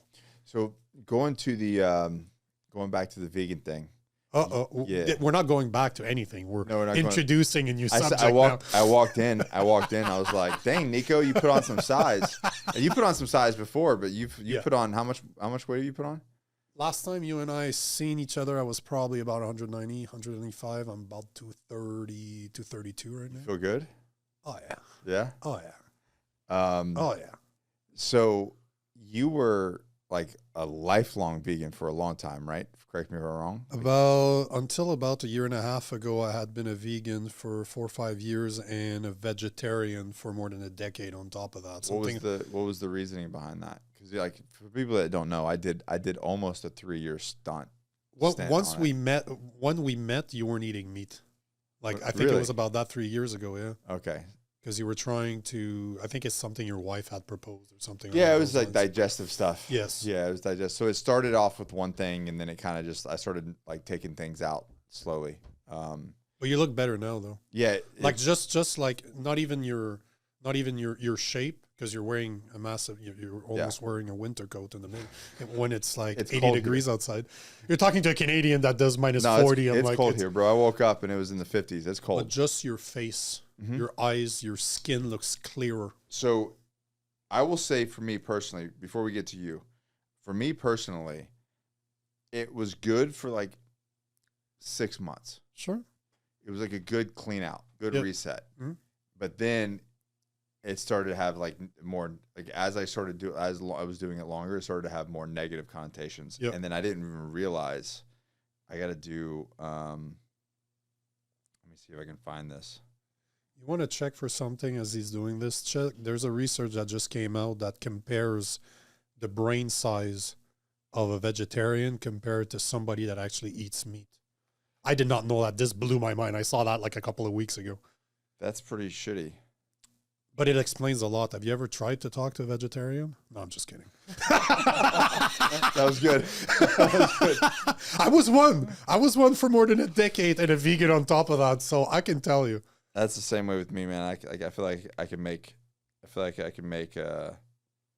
fun too. Oh, it's like Jewish people making fun of Jewish people. It's like Christians making fun of Christians. You have to. I did it, bro. Like you have to. I did it. You see what I'm saying? I see one from, some of them are like theories and conspiracies, but there's one from 2012 that says the study puts an upper limit on how big a brain is able to grow while on a raw vegan diet. That was right at the end of doing the vegan diet. So how fucking crazy is that? But that's my point. Like last time and this is no homo because we're making eye contact right now. So I have to mention that it's no homo. But you look a lot better. You look so much healthier now than you did last time I saw you. It's crazy, man. I'm like damn near carnivore at this point. You went the complete Hey, man, I've done it all. I've done every diet that almost every single diet that you can that's out there. I have tried. Yeah. I mean, you got to think. I'm in the fitness. I've been in the fitness community for over a decade.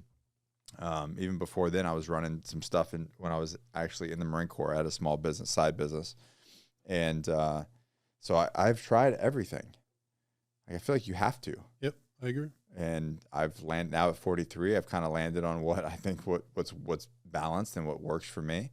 But anyways, so why did you go vegetarian and vegan? What was the mentality at that time?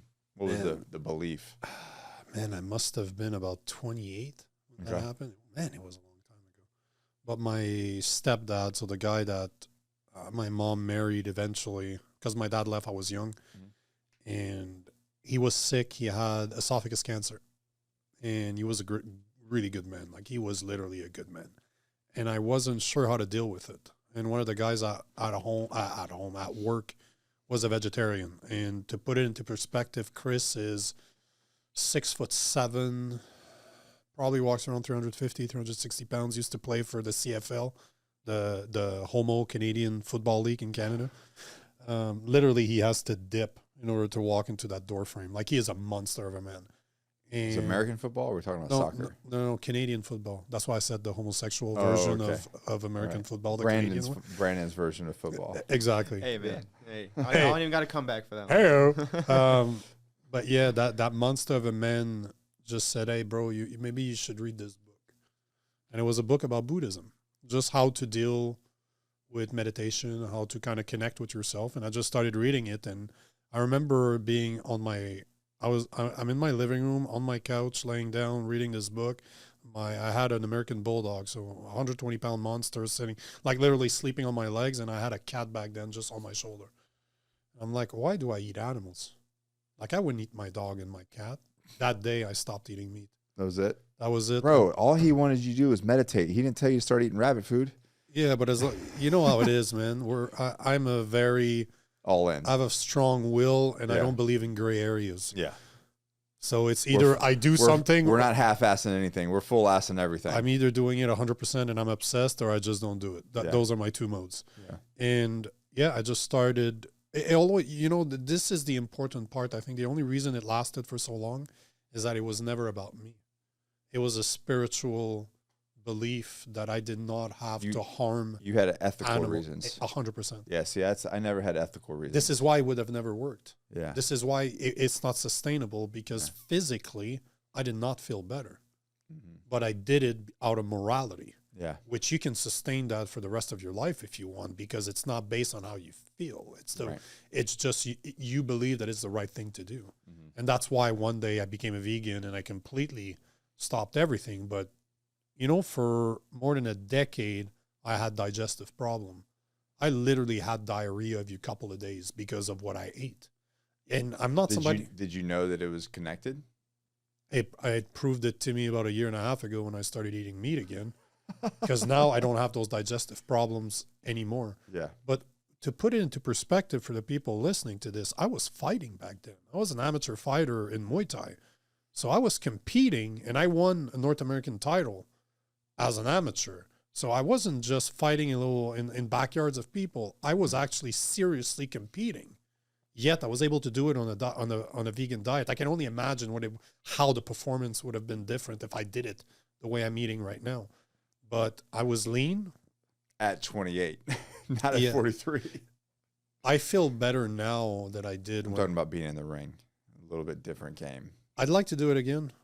I'd like it. It's been itching recently. Don't fight a 28-year-old. I don't know, man. It's just, you know how it is. When you get older, you start looking at what you used to do and you're like, could I still do it again? We're men, right? Yeah, you can't though. Probably not. But there are divisions for above 40, above 45. Yes, just stick in that division. Oh, I wouldn't go fight a 20-year-old. Are you kidding me? Oh, hell no. Well, so I like unless it's you, I'll fight you. He doesn't fight though. That's exactly what I keep trying to get him in Win there. that fight. You probably win that fight. But that's what I'm saying. I'll fight you, 20-year-old. But dude, like I tell you, man, like we go down to jiu-jitsu and these guys that are in their 20s, I'm like, why are you so fast? Yeah, you're so fast. It's not, but we're stronger though. It's true. And we're smarter. It's true. And we tend to, if there's one thing I've learned over all these surgeries that I've had is prioritize your body. Yeah. Because we always think, like when you're young, I will recuperate. I was rolling with a 30-year-old special operations team leader that's at MARSOC this morning. Yeah. 30 years old. And he got done. Now, granted, he's a blue belt. He's good. He's really a solid blue belt. He's a solid blue belt. He's really good. I'm just ahead of him, And he what are you now? I'm a purple belt. You're purple? Yeah. So and the goal is to stay purple for a very long time, like very long. You just want to dominate people? I want to be undeniable at purple.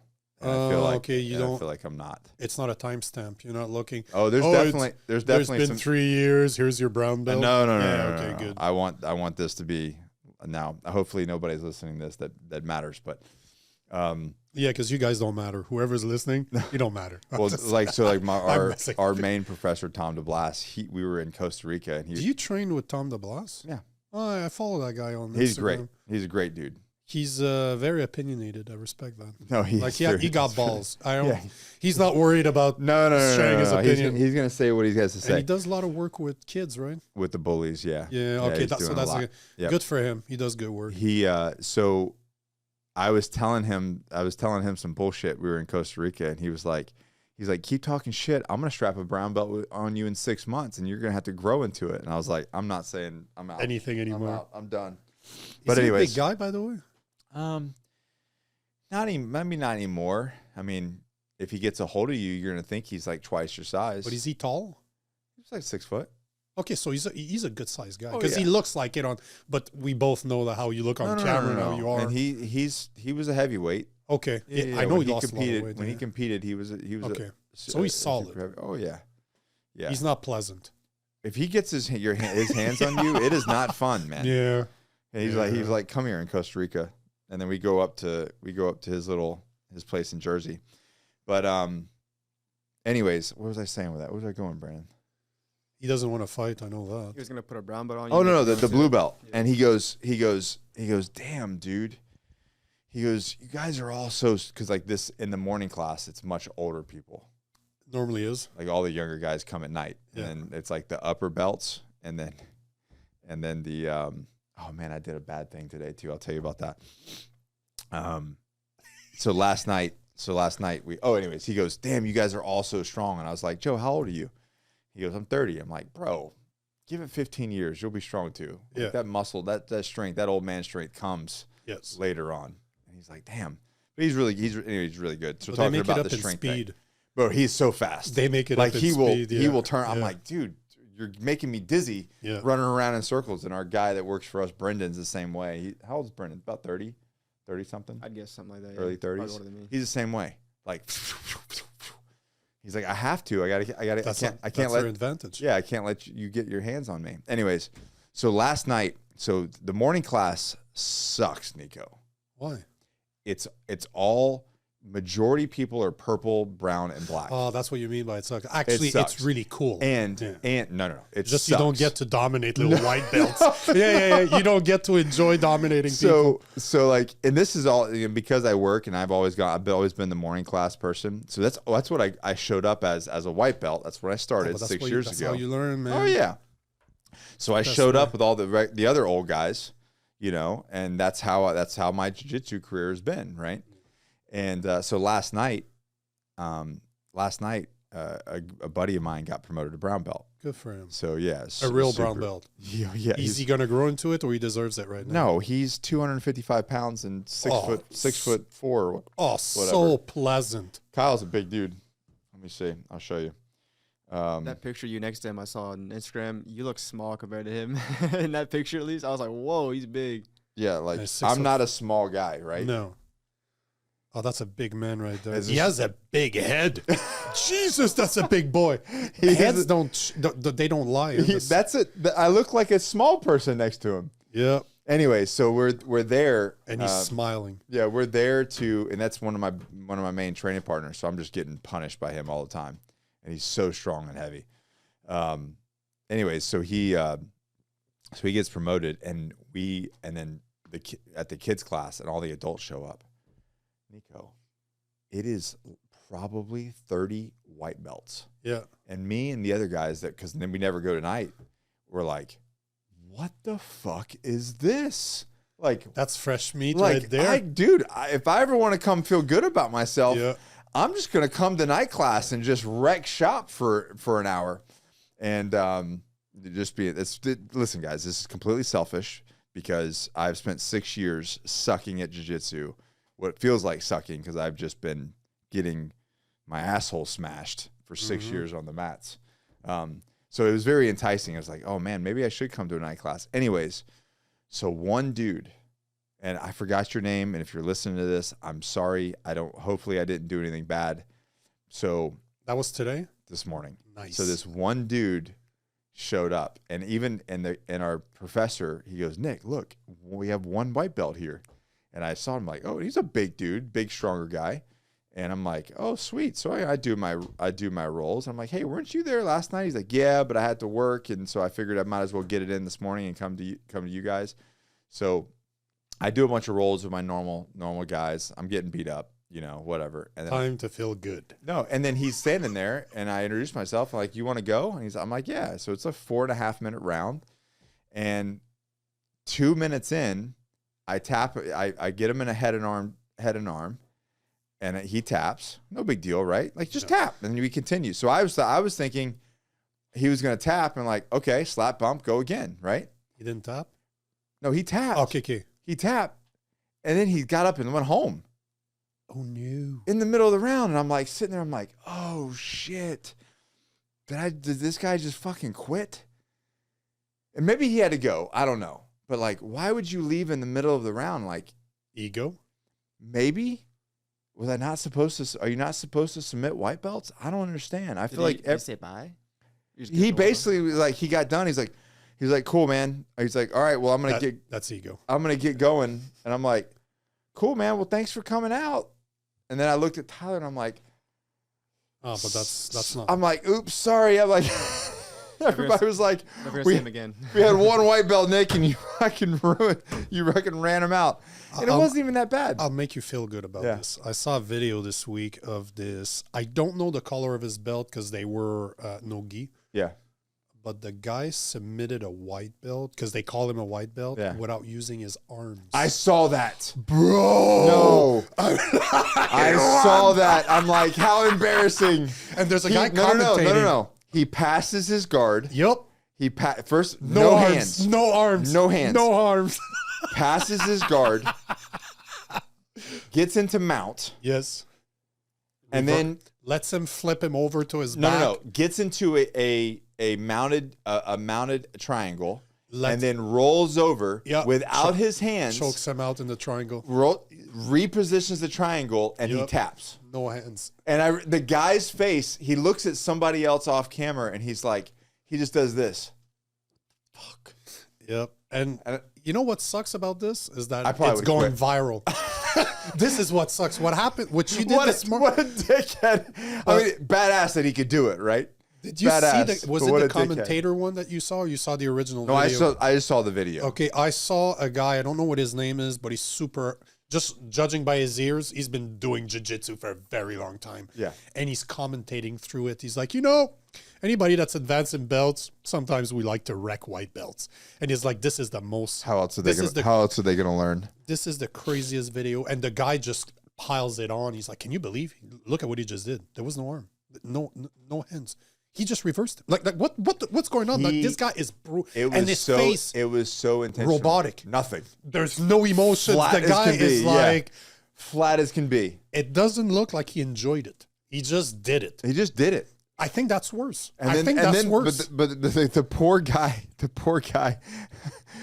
his face afterwards, he probably looking at the professor or the coach or something like this. He was just like, the fuck was that?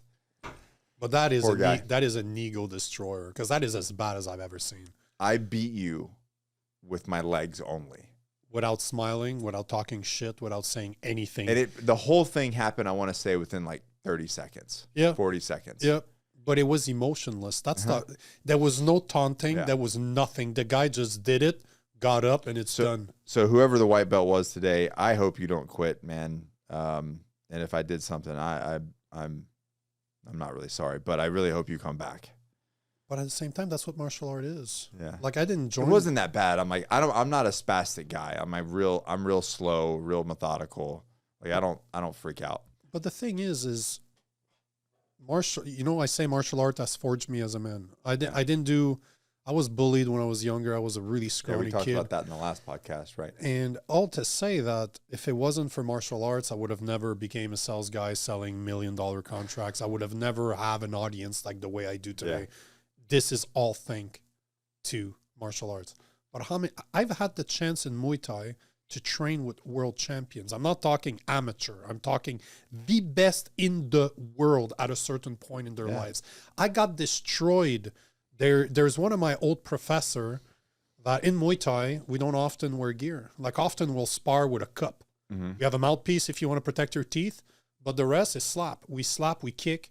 That's how they do it in Thailand. That's why they're able to fight 2-3 times a month, right? Yeah. You're very respectful in the way that you spar with people. Imagine a 6'3", about 240-pound black guy that hasn't fought in about 10 years, but he was the world's best. He was the best in the world. High kick you and smile in your face. Like, he just looks at you, and the next thing you know, his foot's on your shoulder, just saying, if I rotated my hip, you'd be sleeping right now. And Did he actually connect to your head? No, he's he will dump his foot on your shoulder without turning. He's so flexible that he's dumping his foot there. He's looking at you. He's like, bro, you do realize what just happened right now? If I really kicked you, you'd be sleeping. It's just, and Clifton Brown, if you're listening to this, thank you for doing this. But Clifton Brown, you can look him up. One of the best in the world at a certain point. Like, I think he fought at 175 under Adjunct Suchart out of Toronto. And how tall? Say about 6'3".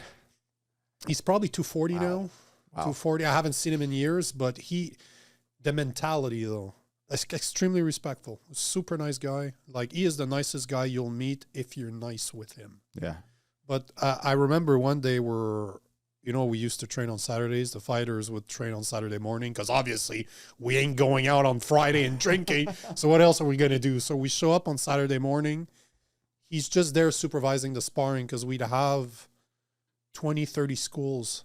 All their fighters would show up to ours. Like, we do that all the time. We were all under the same agent, the same master. So all the schools were related. And I asked him one day after training, I'm like, hey, man, he's like, how'd you do it? And he's like, I'm a lion, man. This ring is mine. I don't care. If you step in, you're fucked. This is mine. And he starts talking. He's like, I'm a super nice guy, but he's like, I'll tell you a story. I was on a seminar one day somewhere in the US, and he's like, the guy running the school wanted to spar me in front of, we just finished a seminar. If you've ever been to a martial arts seminar, you'll roll, you'll have fun. And depending on the guy that's there, he'll spar with people. He doesn't care. Yeah. But be respectful. Yeah. So the guy tried to show him up in the ring. The instructor, he knocked him out cold in front of his people. That's the type of mentality. So this is the type of guy I got what's the word I'm looking for? Because it sucked, but I got the pleasure to do because how many times have my egos been stumped? How many times? Every time I show up to the gym, chances are, but if you stick to it, and hopefully that black belt, that white belt does, and just to show you how beautiful martial art is, I was training in Ottawa for a few years. I was in Ottawa, I was training. There's an instructor there that shows me a trip. It's just the way you catch the leg and you just scoop the back leg, right? And the person goes flying. I'm in Toronto. I'm fighting. I'm fighting. It's one of those Saturday morning. There's an instructor that comes from a different gym. He shows up. We start fighting. I catch him with it. I don't know the guy. He looks at me. He's like, where the fuck did you learn this? Oh, I'm like, I got that from this guy in Ottawa. He's like, I taught him that. This is the beauty of martial art. I caught somebody with his technique that was taught to me by another guy. But this is the beauty of martial art. But cool. you just need to stick to it because your like, ego's going to get stumped. Oh, there's 100%, no, if there's, see, if it's a real martial art. Yeah. I'm not talking about Taekwondo. I'm talking about. And even Taekwondo, there's some real stuff in Taekwondo. The original one. Yeah. The original, But you got to get your hands on people. I don't like the North American version of a lot of martial arts because they lost the competitive edge. They lost the damage. They lost getting injured. Like one of my friends from Israel, he did the IDF. He trained IDF soldiers on hand-to-hand combat using Krav Maga. He's out of Toronto now, and man, you know your phone every now and then, if you have an Android, it'll pop up some old pictures of you. And my birthday was a couple of weeks ago, and it happened that about 5 years ago during COVID, I was over there. I got pictures, man. I am purple everywhere because I don't know if you've trained Krav Maga, but you train with all your equipment on. Yeah. You have shoes, you have your pants, you have you'll wear a 4-ounce glove to spar, but it was an advanced class for instructors. Makes sense. This is what you operated. And we tried the 6-against-1 weapons. I got no weapons. They have bats, they have sticks, they have gloves. They literally bash you, but you need to do something. You need to get out of it. Happiest day of my life, bro. Like I lift off my shirt. I am purple everywhere. I'm bruised. Yeah. And I'm just like, man, this was awesome. But this is what martial art is for you. You'll get your ass kicked, but the day that you need to serve to actually use this, it's gonna be a joke. Oh yeah. It's gonna be, one of my. Well, they say like you take somebody that's grappling, does some sort of grappling, organized grappling, and trains for 6 months. 6 months, them against any average person. It's not even a fight. Not even a fight. Not even a fight. And you see it time and time again. Yeah. Did you see, who Joe Schillings is? Mm. Man, there was a video. This is bad, man. Joe, I loved the guy as a fighter. Oh man, he was one of the best kickboxers / Muay Thai America has ever produced. But he's in a bar one day and there's this guy talking shit. Like the guy is drunk, and Joe Schilling does not have a long fuse. Like he is not a patient man. And the guy kind of bumps into his shoulder. Joe Schilling gives him a 1-2. Pack, patak. The other guy's sleeping on the ground, and he just walks away. He's just like, was it warranted? Arguable. But this is the type of situation. Like most people come into a fight with their hands down. Yeah. Like they're talking shit with their hands down. Joe did not hesitate. He saw somebody with ill intentions. 1-2. And man, if you understand striking, it's so clean. I was going to say, have you ever heard of this guy? Kevin Ross? Yeah, of course. I've had him on my podcast before. He's married. He's married to Gina Carano. He's a friend of mine. He's been on the show here. Probably top 5 best Muay Thai fighter. He's got 2 world titles. To me, top 5, probably top 3 best fighters that ever come out of the U.S. The only thing I can say about Kevin Ross, and I know him, is that he didn't really fight with the utmost intelligence. He was not in there to protect his face. He said that.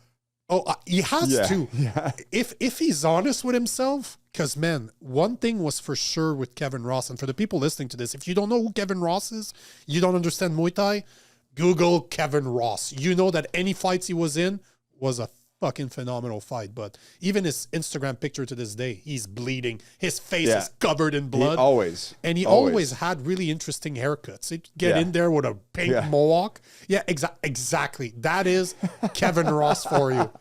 But he's married. You know, he's married to Gina Carano, right? This is so, like, those two love Gina Carano as an MMA fighter. Kevin Ross as a fighter he was a killer, man. Like, so wasn't it the Soul Assassin? Was his? That's his name. He has not a very intelligent fighting style, but it is entertaining as hell. If he stepped into the ring, you know it's a good fight. You know he's putting, somebody's getting knocked out, somebody's getting cut, and often it was him getting cut. Didn't care. That did not slow him down. And I like the fact that he wore pink. He loved purple. I'm a big fan of pink and purple in fighting. He played into it, man. But yeah, I think it was 2 world titles. Oh, that wouldn't surprise me. And he fought in Thailand. Like, the guy is as legit as they can. And he's probably one of the top Muay Thai fighters. He's one of my favorite because of the style that he had. It is That's not awesome he's on a show. On your brain, probably not the best thing you can do.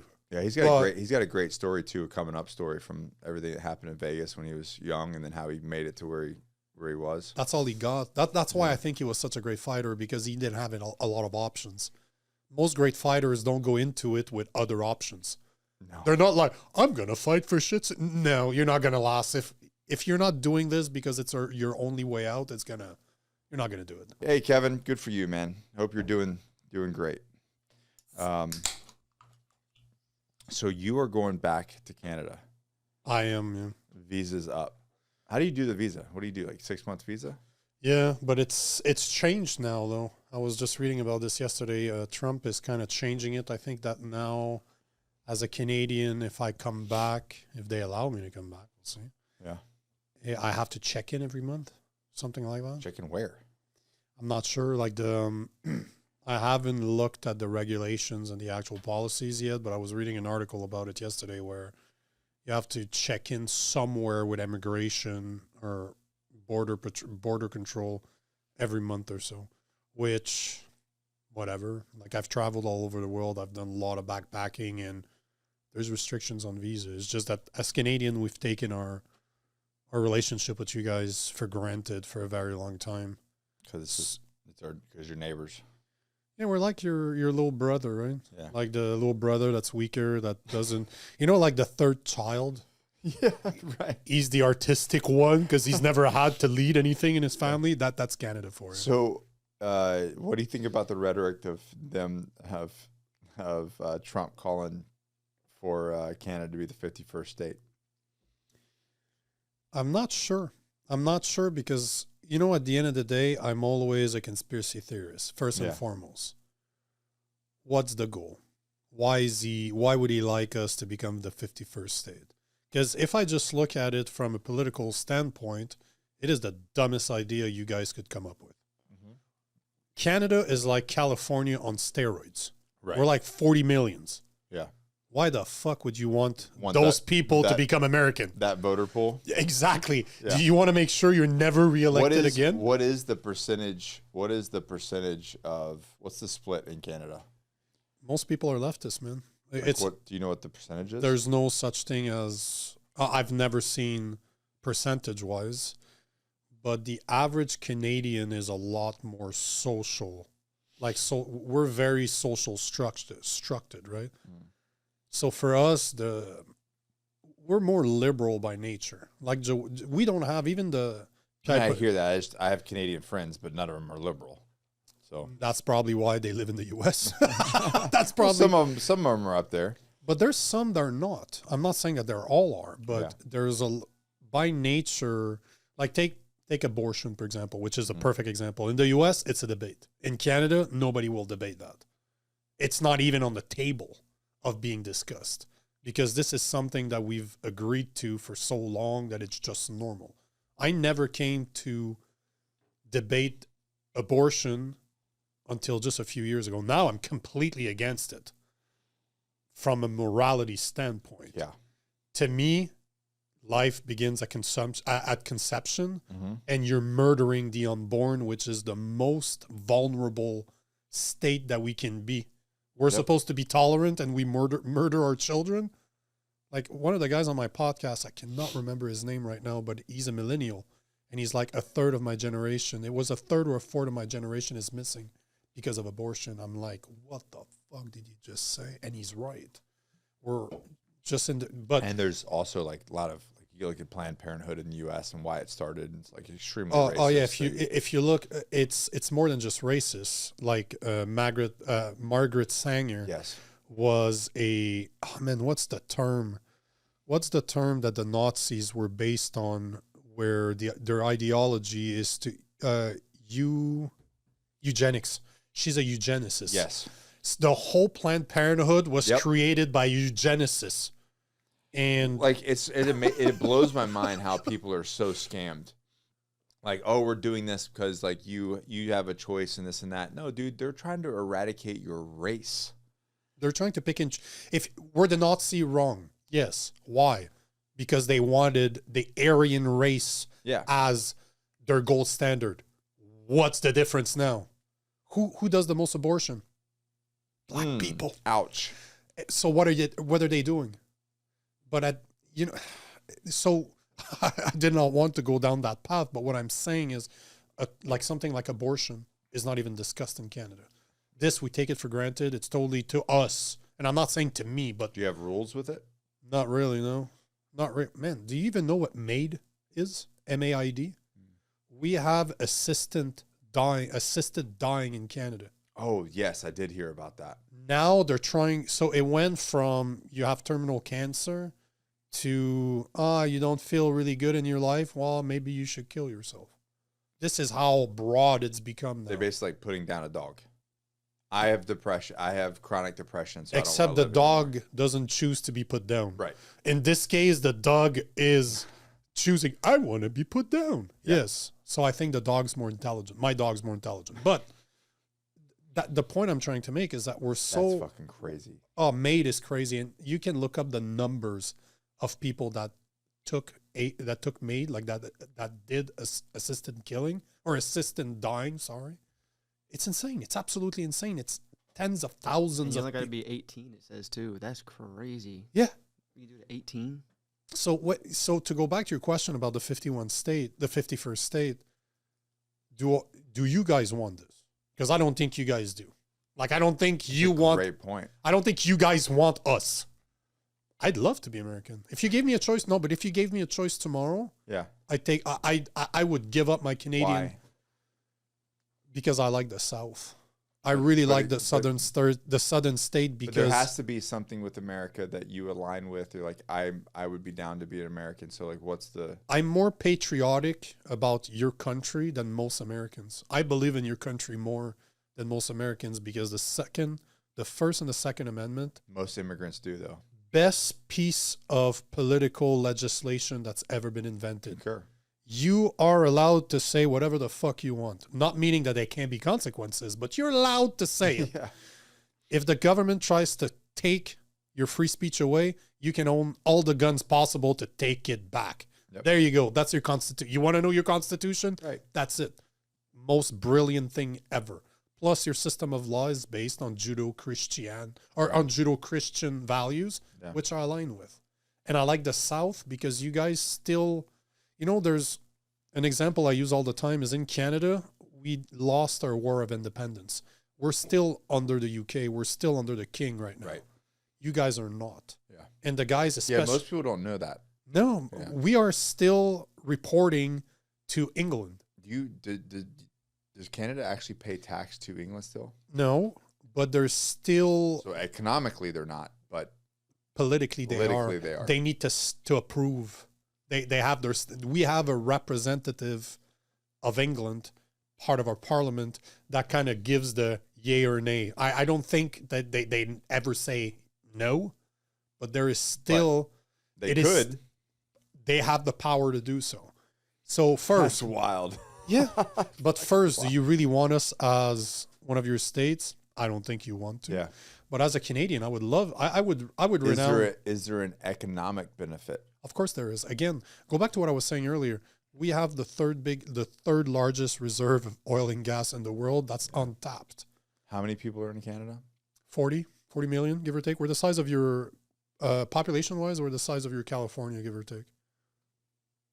Yeah, that would throw a wrench in. That's why I'm using California, because I don't need to explain how crazy California is to most No, people. no, out but there, that right? because like now you look at the college electoral Yep. numbers, and it's like, ooh, that would throw a wrench in it.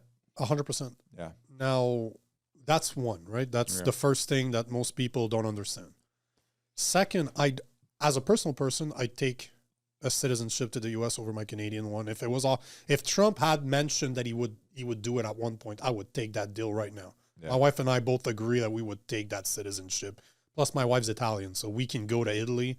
She's a citizen there. I could become a citizen there too. Yeah. So having American and Italian citizenship, I'd be pretty fucking cool. Like, I'd be pretty done right there. So I would take it. But as a state, I don't think you guys want us. But I understand at the same time, you give me a choice right now. And it's funny, I was posting about this morning.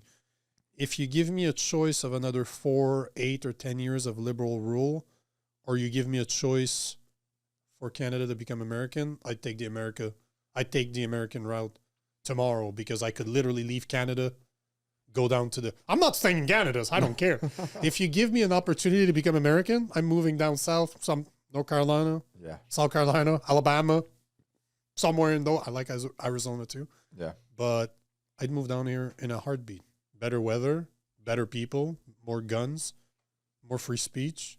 And what I was going to say is I don't want to use the word pride, because pride is a sin, but there's people down south are reminded, I don't know if it's through education, it's through their parents, that you won your war of independence. There's always that patriotism that exists in the South. There's a good reason why most military guys come from the South, because they want to do something for their country. Find it misguided or wrong, that doesn't matter. The fact that they're the intent, their intent, the fact that they want to do something for something bigger than themselves. Thank you. Yeah. That's exact. So there's a good reason why, because you're reminded of that. Your northern states, and believe me, I've visited a lot of them, don't remember this. It seems like there's a difference somewhere. I don't know if it's education or just the parents, but there's a difference in society in the way that they see the U.S. You guys like the U.S. People more up north or closer to Canada seem to think that the U.S. is wrong in everything. Especially in the Northeast. Exactly. Yeah. So I you like get into the Montana, Wyoming area. It's not so much. No, I like those places. Yeah. I would love to spend time in Montana. Like, it's so pretty. So pretty. So winter is rough there. I'm Canadian, bro. That's true. I'm Canadian. I'll probably wear flip-flops. But I really like the people. Yeah. As a guy that's done coast to coast to coast, I just love the people. Because you got that van and you guys went around everywhere. I did. We did 25 states. Yeah. So, okay, so on that, now you've, over the past, couple of years, you've built a significant platform. Yep. You highly speak about politics and every day, and kind of, ownership, men taking ownership of their lives, etc. So now you're going back to Canada. How does that, are there worries, fears, concerns of you doing what you're doing now, but now going to Canada? I'm gonna fuck shit up. I'm going back to Canada, guns blazing, similar to your Trump in his second term. But like from a legality standpoint, you don't have free speech. If you piss them off, they could lock you up, right? I do not have faith in men. I have faith in God, and God asked me to be the watchman's trumpet. Mm-hmm. I'm there to speak the truth. The consequences don't belong to me. Does that worry my wife? 100%. My wife is scared shitless of this. She knows how I am too. I have a big mouth and I don't care. Yeah. I'm not scared of dying, man. I'm not scared of what people are going to do to me. It does not belong to me. Because I know that when I die, I meet my maker. Have you ever had any, in the past, have you had any issues with the government? Not yet. No. Nope. But I know a lot of people that have, and they're not as loud as I am now. So it's going to be... What was that guy's name? Sean Zimmerman. Do you ever come across him? I know the name, though. Yeah. So, I mean, he got into They came after him hard. He was working out. He had a group of guys working out in his backyard, and they came after him. Yep. But that happened to a lot of guys in Canada. That happened to pastors that kept their church open. Yeah. There's a guy by the name of Derek Reimer, sorry. He's a pastor out of Edmonton, Alberta, that speaks against the trans speaking hour. You know what I'm talking about? Like they go to story hour, sorry. It's the drag queen story hours. They literally, dudes in dresses, go to public libraries where they tell stories to kids. No. That happens all over the U.S. I've seen it in Colorado. I've seen it everywhere. What parent is taking their kid to this thing? People that should be held as that should go to jail for child abuse. This is the type of parents. That's nuts, man. So Derek Reimer got arrested multiple times. It has cost him more than $100,000 in legal fees just because he spoke outside of public spaces like libraries, public funded libraries, taxpayers' money, talking the gospel outside. Got arrested multiple times. So, you know, do they differentiate online communication versus like so there's doing something in person? No, not really. Well, there's a caveat to this. There's a bill called Bill C-63 that Justin Trudeau tried to pass. It is considered a hate speech bill. So it's to prevent people from speaking hate, which anything can be hate. Who gets to pick and choose what hate is, right? It's always the party that's in power. You can talk about him and it could be hate. 100%. But basically, Bill C-63 was removing the freedom of religion speech. So a pastor could no longer be on the street preaching. If somebody perceives this speech as hate, they can complain to the government without having to reveal their identity to the person that is going to be prosecuted. You could face up to 20 years in jail. There's if you guys Google Jordan Peterson, Bill C-63, he had one of the best lawyers in Canada come to his show and explain it. It is one of the scariest talks you'll ever hear. But basically, he's Canadian. The government, yeah, but he moved to the U.S. Is he American now? I don't know if he's American, but his primary place of residence is no longer Canada because the Ontario Psychology Department, I don't remember the exact term, but the province of Ontario, the government entity that takes care of giving licenses to psychiatrists and psychologists, went after him because they wanted to re-educate Jordan Peterson in the way that he handles himself online. Because remember the dude from Juno, the woman from Juno that became a dude, Elliot Page. Elliot. So he said something about her. I don't remember exactly what he said, but he called her out on something. The government didn't like it. They wanted him. They told him, and this is very public. They wanted to re-educate, and those are the terms that they used to re-educate Jordan Peterson in how to behave online. So Bill C-63 was introduced by Justin Trudeau, was in the second reading, so it had passed the first level of approval.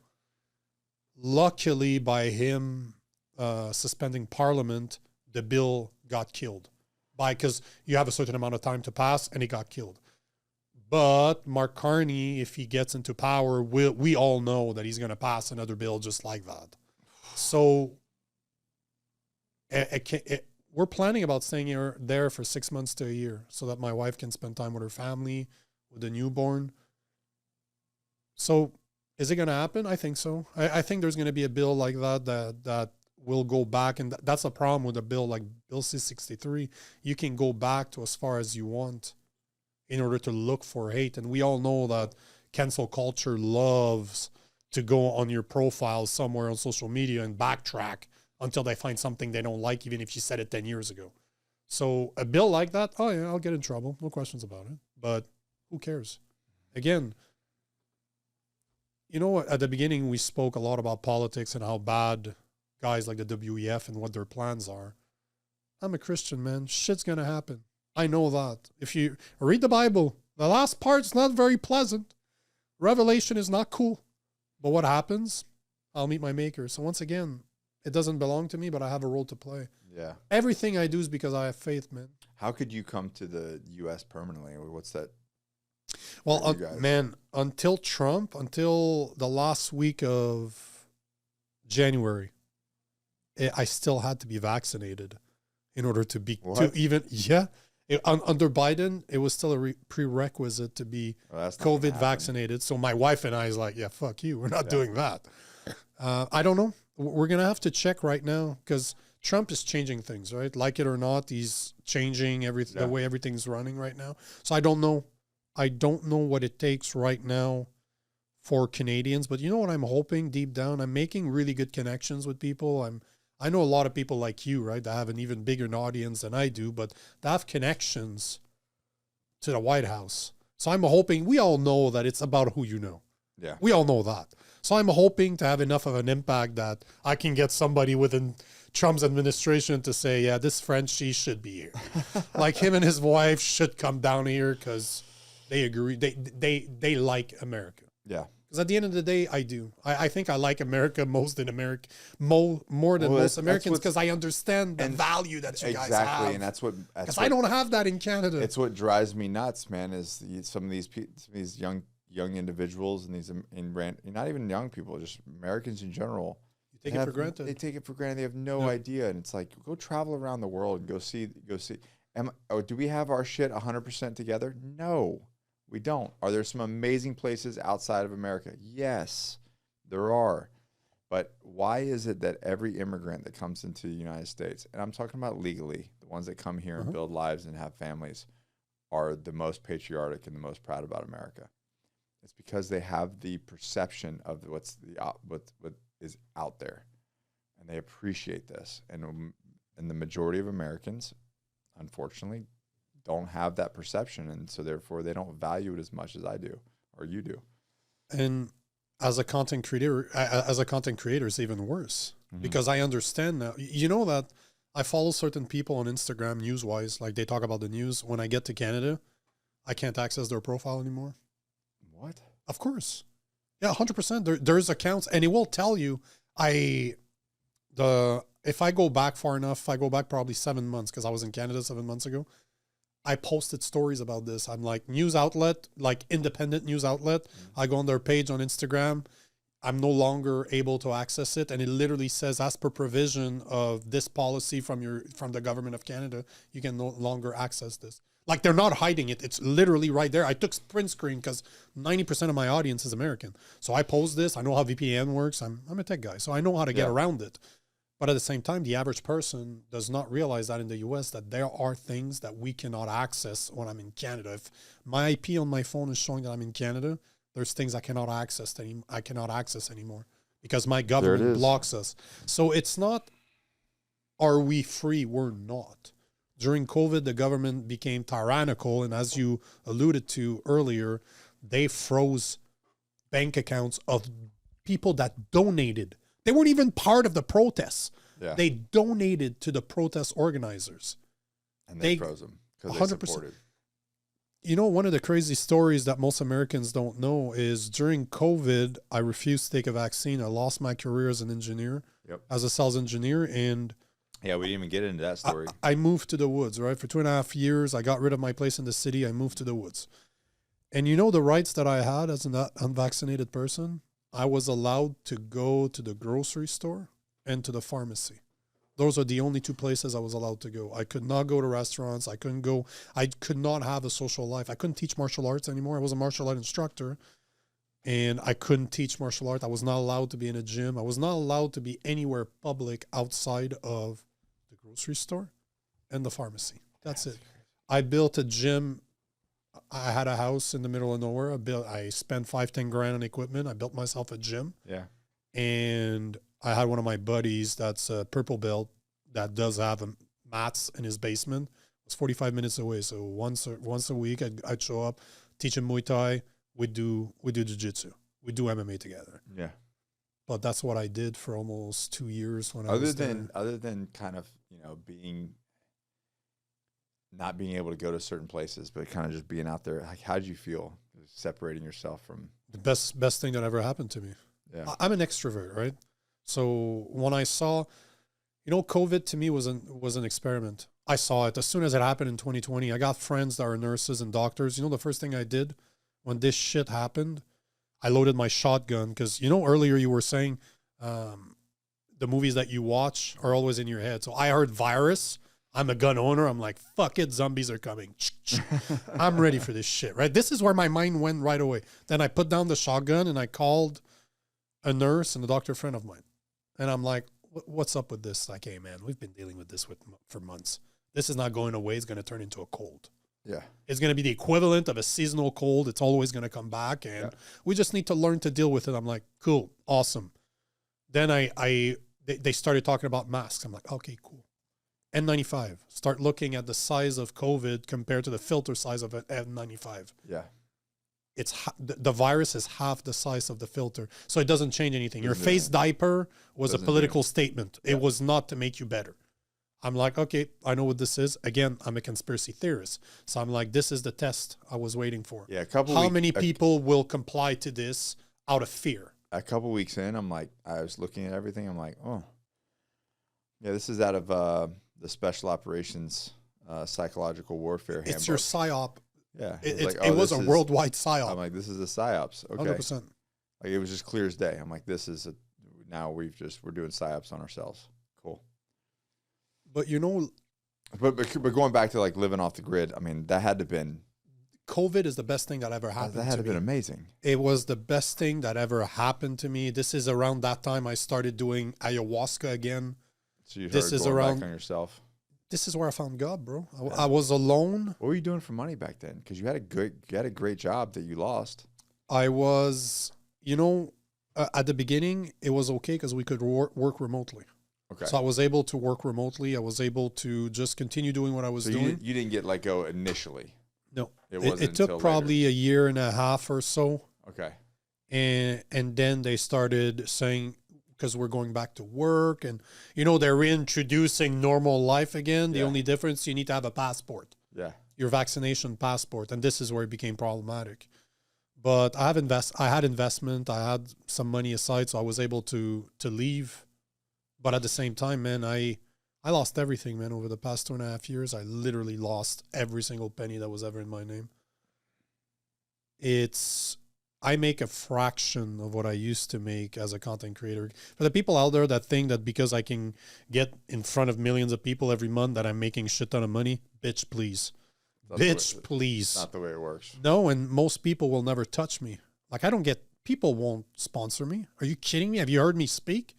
There's not a lot of people out there that have balls to sponsor a guy like me.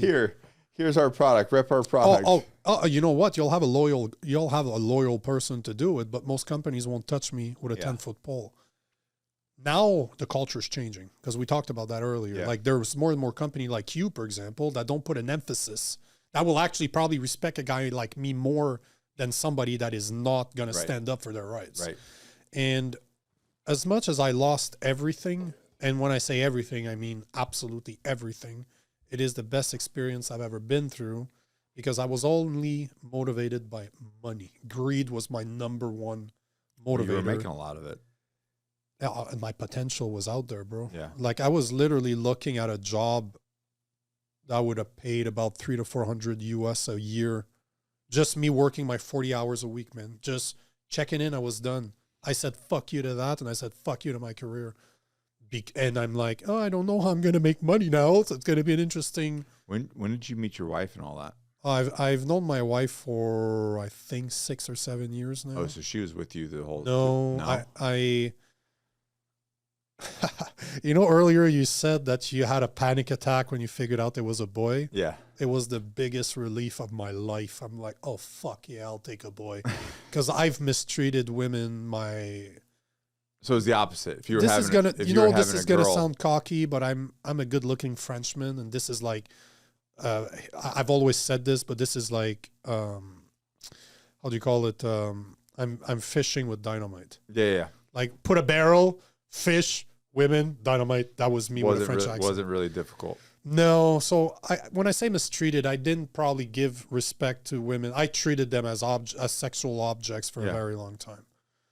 So when I first met my wife, it was like that. I wasn't there yet, but she was really the first woman to look at me and say, you know what, if you're not going to give me what I want, I'm out. And I'm like, ew. That stung a little, right? That's what Ali did to me. 100%. She was like, listen, this is the way it's going to go. If you want this, this is the way it has to be. And I was like, oh, I need to get my shit together. So we stayed apart for a while. And then I don't remember where I was going, but I was around the area that she lived in. I was just about to go to the gym. She was coming out. I saw her in her car and I texted her. Yeah. And then we started dating again. But my wife moved with me after a year and a half, give or take. But you had to get your shit together. The only shit together is to give her the respect that she deserves. Yeah, I mean, but you went during that time, you went on your own personal growth journey to where you kind of changed the way that you were as a man. This is interesting because, as much as I expect a lot, I like more traditional women. Like, she wants to be a mother. So we didn't think that we could have kids because we've been together for years. We've been trying for a long time. Yeah. And, I don't know. I don't believe in coincidences, but this is the first time I'm going to tell this story online, and hopefully my wife is not mad at this. But when I got rebaptized about almost 2 years ago now, I looked at my wife and I'm like, we need to stop having sex. Like, I'm going to take this Christian thing very seriously. So we're not married. I think that we need to stop having sexual contact. And then we started looking for somebody to marry us. It took a year and a half because pastors did not want, because we're traveling to the U.S., right? Uh-huh. Pastors don't want to touch us because we're not part of their congregation. I have a big gripe with Christians as a whole. That's crazy. You can go to Vegas and get married in 2 seconds. It has nothing to do with a pastor. Getting married is a vow that I'm taking in front of God. But you have to get married in Canada legally, right? If you want to have. No, it's okay because technically you can just get remarried later. But the point is that for a while we had we were together for years prior to that. Yeah. We tried to have, I told her we needed to stop, but we weren't we weren't getting pregnant. That's wild. We got married about 6.5 months ago. A pastor that was buying old studio equipment that I was selling, headphones, shows up just as a regular guy, start talking. Turns out he's a pastor. We chilled for about 3 hours. 3 weeks later, he was marrying us. And we came to Alabama 2 weeks after that. Mm-hmm. We learned that she skipped her period's not there. Like, she's very regular. Period disappeared. We're like, oh shit, she's pregnant. So literally right after we got married, she got pregnant. So I know this was my wanting to stop this for a year and a half by respect to God was the right thing to do because he gave me a son. Like, it's insane. This whole story, if, I'm going to start becoming emotional about this because when I was alone in the woods, I was not doing well. Emotionally, I was not. I'm an extrovert. Yeah. The hardest decision. So you were isolated. I isolated myself on purpose, knowing that it would be the hardest thing that I had to do because something inside of me told me I had to do this. Yeah. And I bought that house in the middle of nowhere about 4 years prior on instinct. Something told me that I needed to buy a house in the middle. It's fucked up what I'm telling you, but I needed to buy a house in the middle of nowhere because one day it would become useful. I would need that place. So I rented that place on Airbnb for years, never going there. When I went there, still have it? No, I got rid of it when we started traveling because, like I said, we lost absolutely everything. Didn't have any money, yeah. We refinanced, lost it, like everything was gone. But not only was COVID the best decision, I found God alone in the woods. Then we went traveling I literally told my wife, let's refinance the house, take all the money, and we're going to start traveling. There's something telling me that I need to do this. And my wife, she has great faith in me. It's insane. I'm a very, very blessed man. And we ended up losing absolutely everything during this trip. We lost the rest that we had because I had to learn that money has no value. That the skill that I have to make money is to give it to other people, not just splurge on me out of vanity. And now everything's starting to fall. The day I accepted that, everything's starting to fall into place. So not only did I get married, not only that God gave me my first son, now monetarily everything's starting to Fall into pick up. place. Yeah, I'm nowhere close to what I used to do, but it's starting to. Well, I talk about that all the time. I'm like, well, I need to do this and I need to do that. And it's like, well, maybe, are you happy? Well, no. Well, maybe you're not living incongruent with what matters to you. And then maybe maybe making 200,000 a year isn't what it is for you. Maybe making 120 and the lifestyle that goes with that aligns more with your. I'm working right now. Right. This is insane to me. Yeah. I get to speak to somebody like you in North Carolina, of all places. I'm fucking Canadian. I come from a small fucking redneck town. I grew up in like a few thousand. I'm not even sure there was 2,000 people where I come from. I mean, I'm telling, like, listen, I'm all for it. Like, I have don't ever apologize for making money.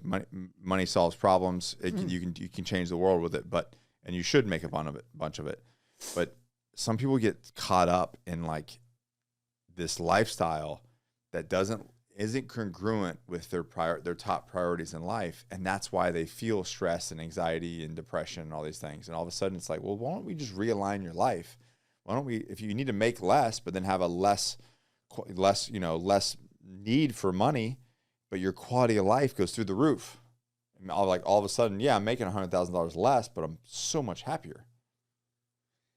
You know, I would push it even further than that, because the one thing that this whole mess has taught me is that I can trust my wife 100%. Yeah.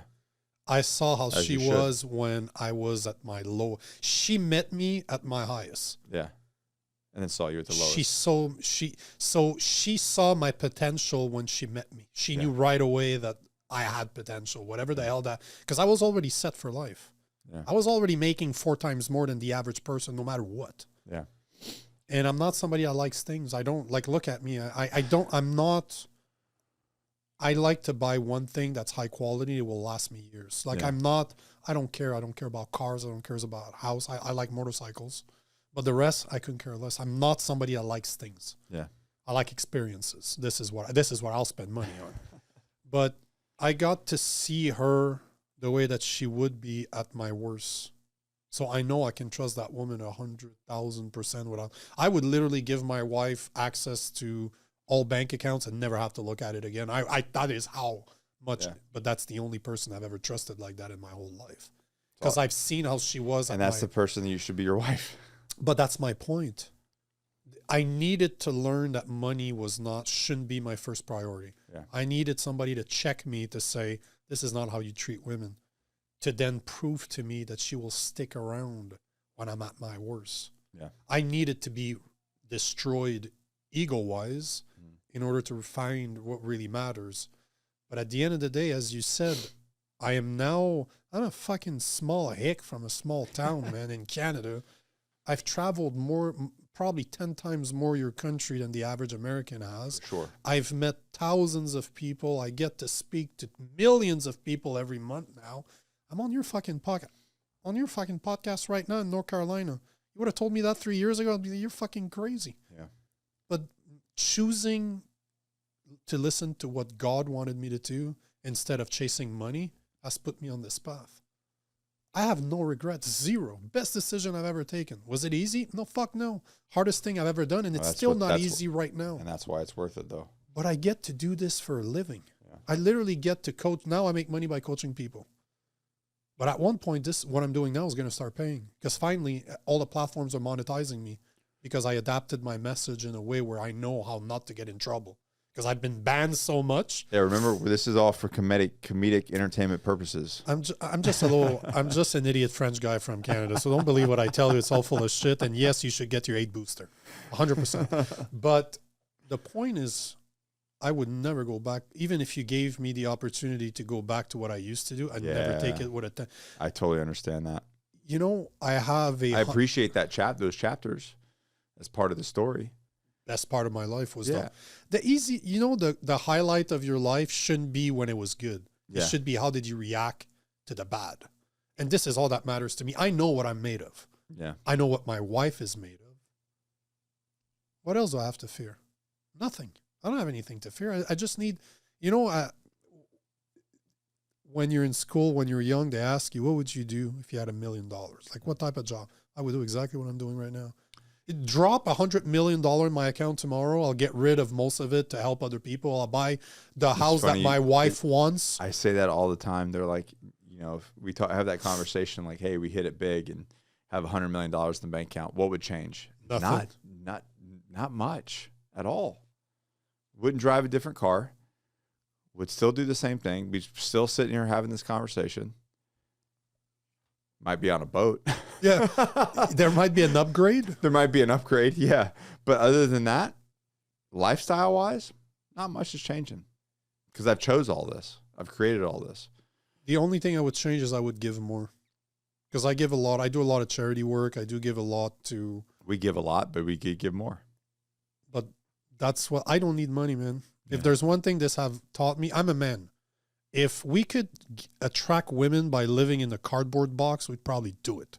Yeah. So at the end, my focus is not on that. I have a job to do, and this is what I'm doing right now. And that following this path has been the best decision I've ever made by far. And it's just the beginning. And I know going back to Canada is going to be hard.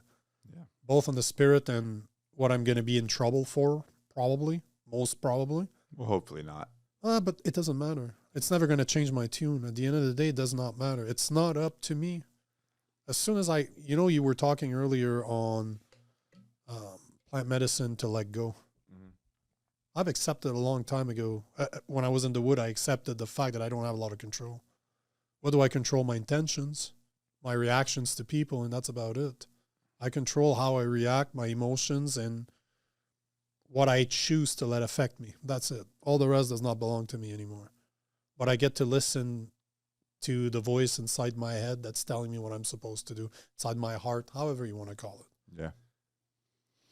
You have to strip it down to a point that the only thing you hear is not you.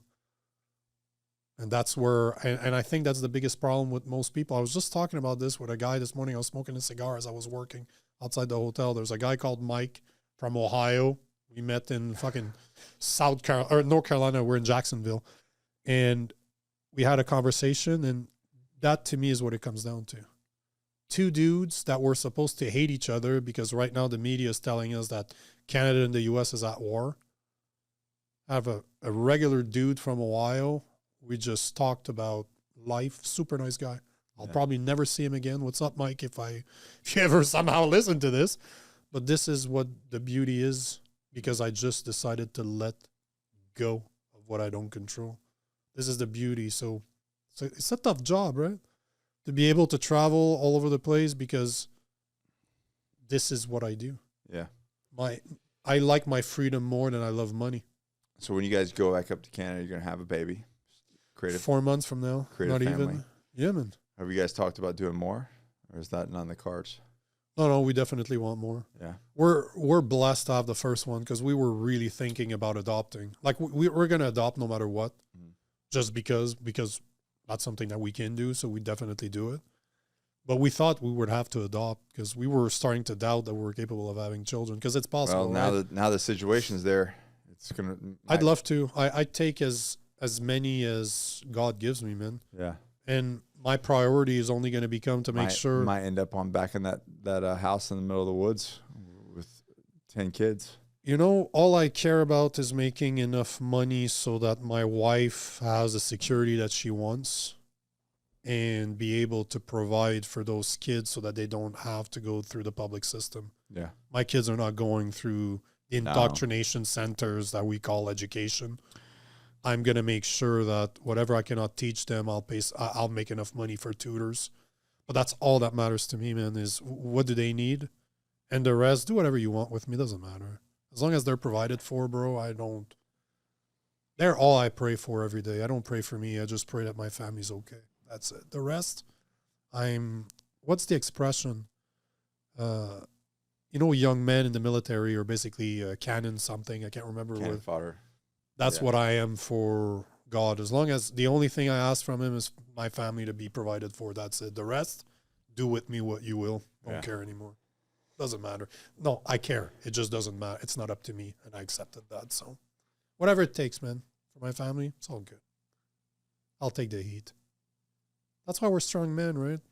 Most people cannot handle. I told my wife about 2 years ago, stop going to my social media because I get thousands of people insult me over the many social media platforms that I'm on every day. It doesn't impact me anymore. I'm a massive troll.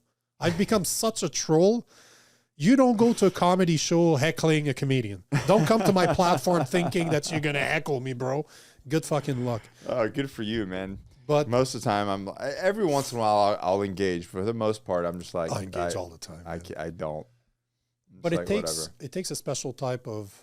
If you look at my background, I was meant to do this because it's always been hard. Yeah. I've always been a big mouth that used to get his ass kicked.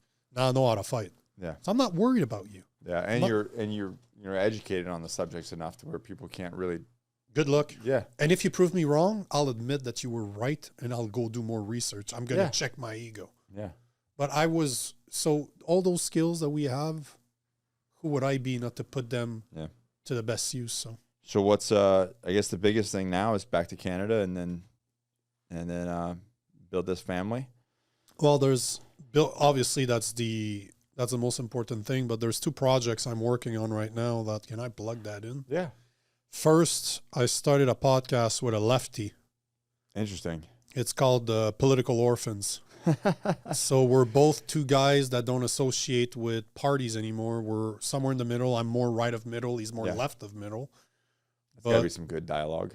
It's all about politics, man. We review what's in the news every day. We go 2 hours and a half every day. We've only started this about 8 weeks ago. We're 52 episodes in. Yeah. And it's just, bro, we're averaging thousands of, because everything we do is live, right? Yeah. We're doing 1,000, 2,000 concurrent watchers every day. We literally just started. But there's a need for a political middle because I'm not a Republican. I'm not a Democrat. Yeah. I'm somewhere in the middle. I'll agree with both sometimes, but I'll disagree with both often. Yeah. And it's just picking up. It's a bit ridiculous, the pace that it's going right now. But one of the things when is this supposed to come out? Do you know? A week from today. Week from today. There's something that's coming that's called Source One that we've been working behind the scene, myself and other content creators. We're building a platform that's for the middle, a platform that's based on free speech, that you will find content creators, you'll find documentaries, you'll find movies with no limitation as to what's on there, having the goal of being exposed everybody to both sides of the argument. So we're building it as we speak right now. It's, you know what Daily Wire said they would do back in the days, that they would be for free speech. Obviously, if you've been following what's happening, they definitely are not. They're very biased in their approach now. Of course. We want to be... A lot of that's got to do with money, I'm sure. Of course it does. But we want to build that in the middle where free speech is always the number one thing. Because as Canadians, we realize how free speech is important. I don't know if you can even say, but is that housed in the United States, or how are you getting around that? It will be housed somewhere in the United States, yes. But we're building, one of the main guys, Jason Lavings, is an actual coder. Mm-hmm. So we're building a platform ourselves, which will be hosted on platforms that don't cancel you. No, I'm a tech guy. He's a tech guy. So we're the 2 main guys of this project. But what's coming is going to be that's cool that you insane. can bring your past experience into something new that you're doing now. Bro, I've sat many times just reflecting on what's happened in my life and stepping back. Like I do with everything in life. I step back and I just look, I'm like, oh, yeah, I get it now. Yeah, that makes sense. I get it. Yeah. I understand, because all the skills I've ever built all allowed me to do exactly what I'm doing right now with you. Right. Awesome, dude.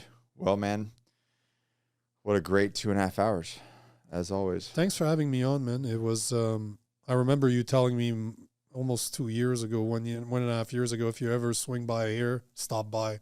I made it on purpose Yeah. to come down here. No, but I enjoy. But bro, I respect. Well, you what came down the first time you came down. It was the first trip, right?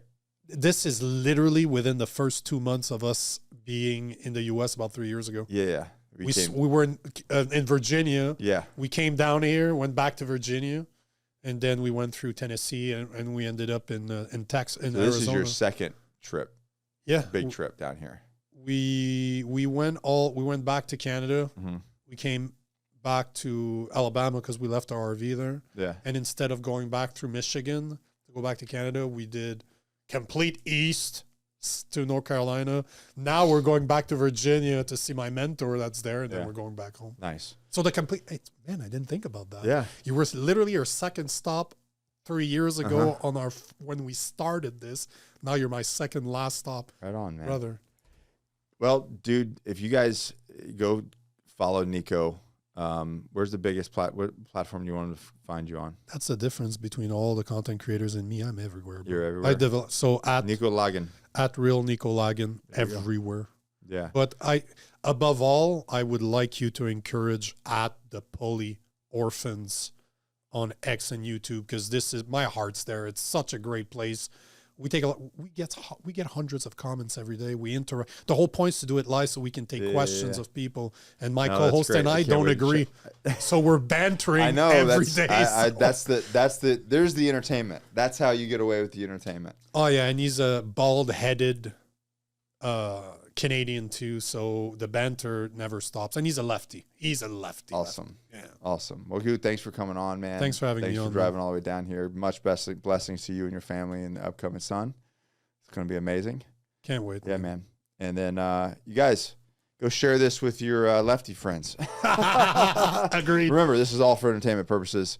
Yeah, and go get your 8th booster. All right. Love you guys. Peace.